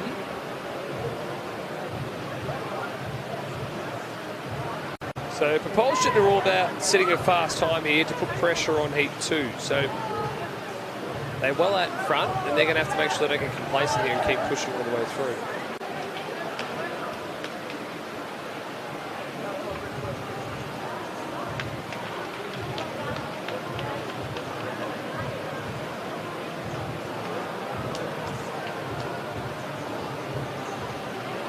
See what these freestyle ladies can do. Ivanhoe now coming under the flags with their butterfly swimmer. Ready to change over. Those changes, the timing. It's really important to hit the wall on that full stroke. I think too also it's really important, yeah, for that changeover is you're moving into it as well. You're moving on the blocks rather than being stationary. Yep. Take off pretty much half a second just off your relay changeover off your times. That's why you'll often see these swimmers go faster in a relay versus a stagnant start. The propulsion looks like they've actually made up a little bit of ground here. They could come back here. They're moving fairly quickly. Funnier things have happened before. Oh, I mean, you have to put world short course at our outdoor pool here at MSAC. Emma McKeon in the... That's right. Yeah, that was a brilliant swim, came out of nowhere to take the win for Australia. That was crazy. I tell you what, this is actually going to go down to the wire. If we look at the splits on the 25s before, the propulsion swimmer made up 2 seconds in one lap. So it's going to be close. I think Ivanhoe are going to hold on. It's been a fantastic swim from the propulsion freestyler. Came back like a rocket. She did. It was superb. But Ivanhoe swim 4:29.05. That's our time to be. So a little bit under their entry time. Nice to see when you can go faster. So there you go. So move on to heat 2. Got some big name, big clubs in the middle. Who's going to get it, Tim? Really not sure, actually, who gets this next one. There's the squad yelling out. So, MLC, fastest qualifiers. Their time on paper, quite a bit faster than the rest of the other teams. Yeah, 4:01 versus 4:08 and 4:09. So a 7-second buffer. But you know what? Funny things have happened, and this is only an entry time based. So exactly. Doesn't take into account the amount of races they've done today. I mean, if you look at that Nunna team, it's pretty stacked. They'll always Semra, rise to race. Clarkey, Koshi.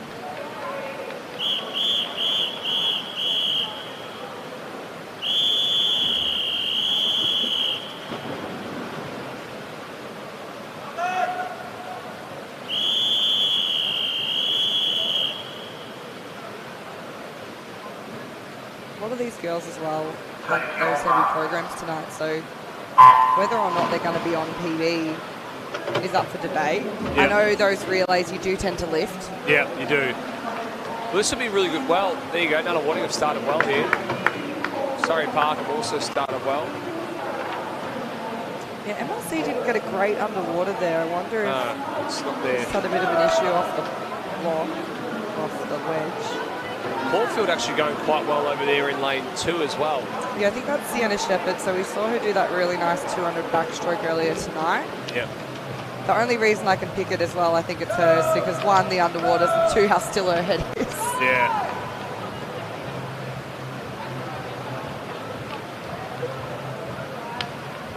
Here comes Semra. Olawani. Yeah. So you say it? I always thought it was Olawani. Is it Olawani? Olawani. Olawani. She is smoking the field here in this backstroke. So she set up Olawani really well. She just changed the timing on her finish there to make sure she finished on a full stroke for the girls. Pretty smart, isn't it? Just those teams that have worked together a little bit longer, I think, sometimes, or people have had experience on national teams. Yeah. Be a little bit smarter with the way they do things. It's just small changes that make big differences. Yeah. So Caulfield sitting in second over there. Nunna Watting in first, Nunna Watting B probably sitting in second, although Melbourne Swimming Club having a good swim over here in lane 6 as well. Yeah, they're right up there in it with the Nunna B team. Surrey Park also having a pretty good leg, so good field minor medals are very much up for contention early on. Yeah. I actually want to say Nunna Watting B breaststroker. I think it's Maddie Horvath. She's caught up. She's caught up, I think. Yeah. Well, she said, guys, why didn't you put me in the 18? Yeah, she's out to prove a point. Yeah. Well, this race is still on. Look at this. We've got 5 teams battling it out for second at the moment. If we look across the field at the butterflyers, you've got Izzy Osborne swimming for MLC, so we know she's a quick 100 flyer. quite a bit of ground. There's 5 seconds to be made up between those two teams. So none at A, none at B.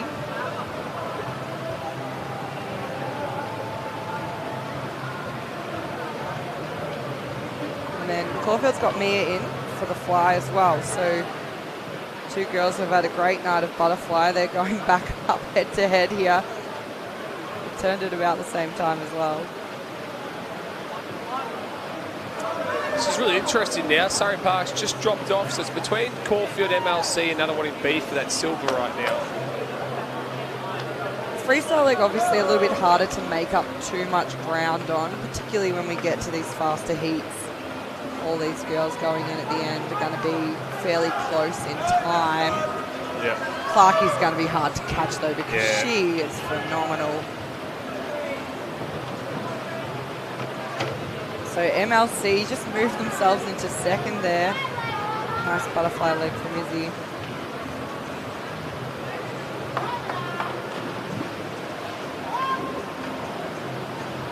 Caulfield's still in the mix.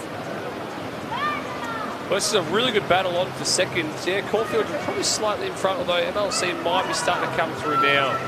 Nice, long arms there. Yeah, MLC's just in second now. But I think the issue is the timing touchpad on Caulfield. They actually turned in front, but one of their touchpads hasn't gone off. Yeah. So it says they're 50 metres behind. But they're actually not. But they're actually not. So on the board, it's going to be a little bit confusing. So we'll just actually have to look at those proper times. But it will be Nunawading A team 4:08:01. I think MLC is going to take second and Nunna B in third. It is, yep. Looks like Caulfield got the fourth there, but it hasn't updated. Yeah. There you go. So it's a good swim from them over in lane 2 though. It's great swimming. You're a bit tired, Tim. Yeah, I just had a quick yawn there. My bad. Sorry, guys. We're talking today. Didn't realise I bored you so much. Yeah, sorry, mate. Yeah. You could have just told me off. Yeah, next time I'll tell you. It's always good to be upfront and honest. Yeah. That's what we're all about here. Yeah. Alrighty, so last event of the day. Event 33, men's 4x1 medley relay. I'm very excited for this heat 2. Well, yeah, look at those entry times. Yeah, that's... 3:38, 3:37, 3:38, 3:38 in between. There's nothing better than a close relay. Yeah, I'm hoping we see one here. It'd also be great to see if Heat 1 can put some pressure on Heat 2, because if you look at Ivanhoe's entry time here of 3:49.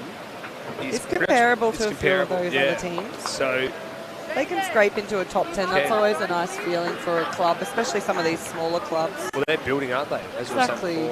They've got 2 teams in this one again, so... You also see some teams from M1. You've got CGGS.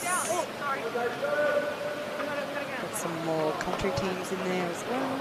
Yep. That's good to see.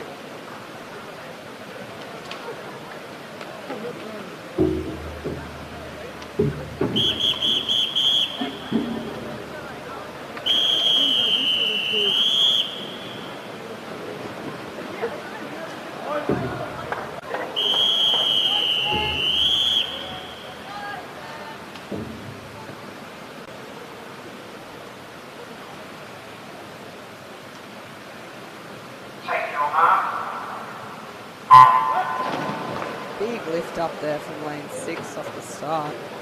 A lot of strength required to get your body that far out of the water. It's pretty cool you see the different styles at the start too. It's paid off for him though. Come out nicely. As did the team from Warrnambool over in lane 1.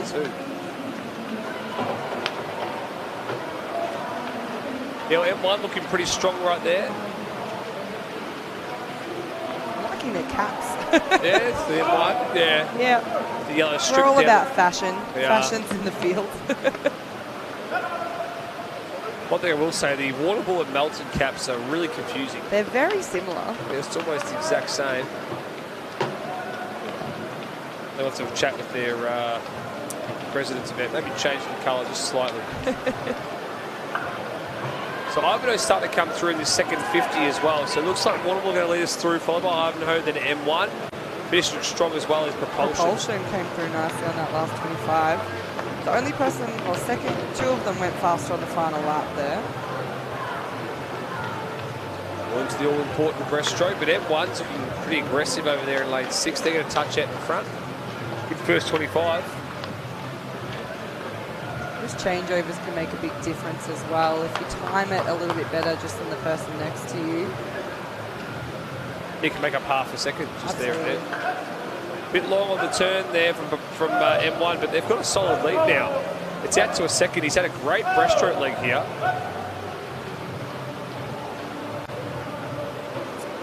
Yeah, so Ivanhoe and M1 kind of separating themselves from the rest of the field in this breaststroke. The two green teams, 0 and 1, side by side. They're having a good battle over there, aren't they? So coming up now into this butterfly leg. This will be interesting to watch. Can M1 hang on here?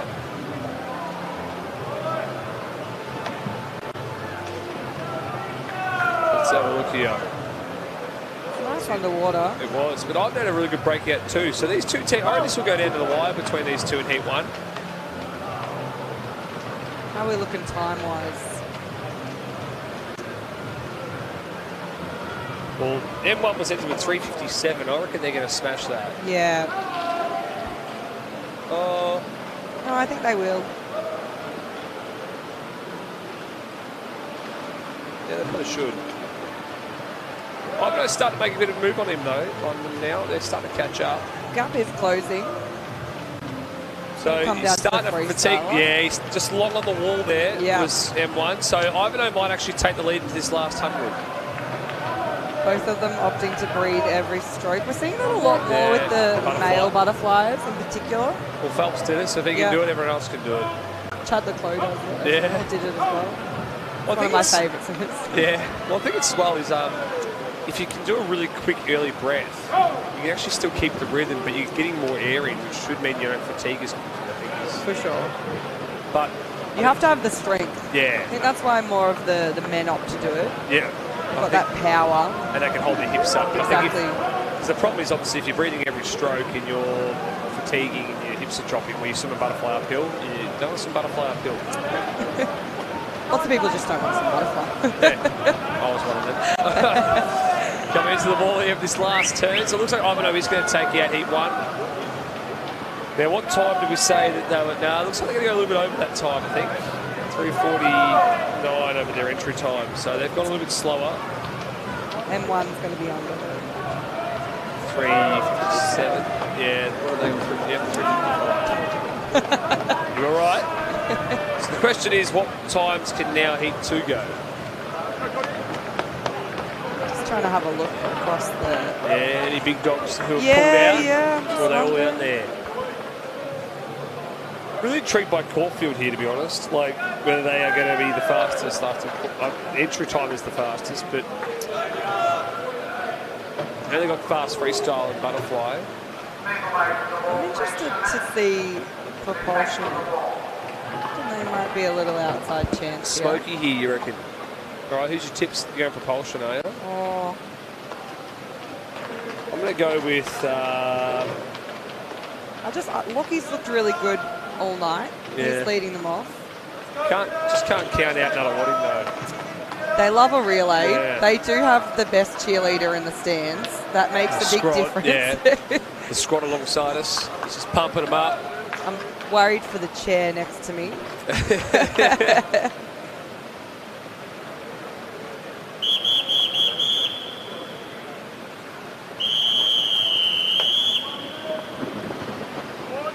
On paper, Caulfield, great team. This is where they can put it all together here.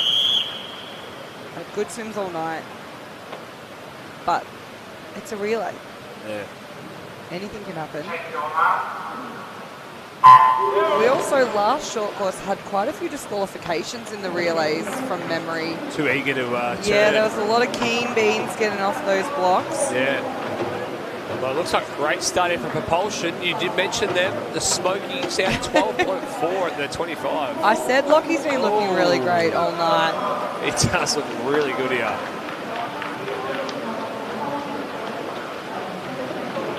25. But there are 3 other members of the team, so... Yeah, I know. You got the early crow, though. MLC looking strong over there as well in lane 3, but then after that it's hard to see who's in second right now. Definitely Surrey Park B, very close to Surrey Park A. I think they're actually in front. So. Right now, are they? Yep. They actually might be. They are. There you go. Yeah, George Wang here over here in lane 8, lane 9 I should say. So Propulsion in 1, MLC in 2. And then third, Caulfield. Here comes B. Caulfield. Yeah. Caulfield B. Caulfield B. Yep. Interesting. Spicy. I like it though. I love seeing the B team challenging the A team. Oh, it's something very satisfying about it, isn't there? Or have Caulfield thrown a curveball and put their B team as faster to just, trick everyone. Not sure. When I looked across, the A team looked like it should have been the A team. Yeah. Off entry, off personal best, which is how we pick our relay teams. Yeah.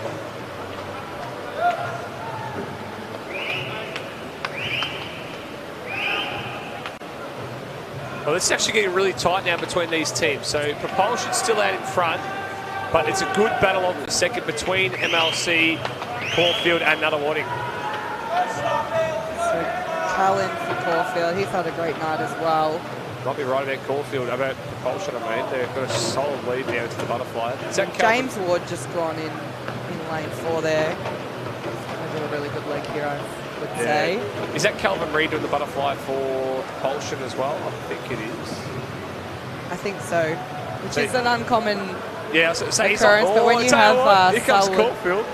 Yeah, so he's caught up a lot in just a 50. It's gonna be tight. I think it's gonna be tight. I think Propulsion. I think Caulfield will be in front here. Yeah. There you go. Yeah. Calvin Reid's not much of a. He's not as good at his butterflies as his breaststroke. And this is what we were saying before. The team is made up of 4 members. Yeah. You can't really have a lapse in any stroke in a relay. Yeah. Well, Calvin is a fantastic 50, 100, 200 breaststroke. Great breaststroke. So there we go. Nicholas Layton goes in for Caulfield. Propulsion's still in third, so still in a medal contention. Tell you what though, look out for MLC here. There's still a chance. What a great swim. Is that Toby McCormish in the water for MLC now? I would take a guess that yes. Because he's caught up a bit already. He's a fabulous 100 freestyler. And he's a great relay swimmer too, Toby. Very long man too. He's a very tall man. Very tall boy. Comes down to a touch on the wall. He does have the length of arms. I mean, Nicholas Layton's a tall boy as well. Say, he's not, Nick Layton's it's not really small. the race of the short men. No, not the lads are small. I think Toby just seems extra long. He's that was a good turn. He's made up some ground. Right up to the wall. It's going to be a dogfight. I think Nick's got it. He's just going to hang on. Wow. What an effort from Toby. 12.5 for the last lap. 12.5. I'd love to know what split he went there, but that was a 48. Because he flew. He dived in, I think, 2 or 3 seconds behind. And he's lost by what? 0.2. That was great. That was a great last race there. And in third place, we forgot about that, was Nunawading. I think we got too distracted. Yeah, no. We got too distracted by those two exciting. boys. Yeah. There we go. Okay, that concludes our evening session. What a session. That was good. It was good, wasn't it? That was a great night of racing. Lots of fast swims. An Australian record. Yeah, let's mention that. That was probably the best swim of the night. That has to be. Unreal. Has to be. Breaks it by not only breaks it by over half a a second. Yeah. Nuts. Insane. Alrighty, well, I'm Tim. Thanks for joining in tonight, guys. We'll see you all here tomorrow morning and tomorrow night as well. Thanks so much, Timmy. Catch you later, guys. See you later, guys.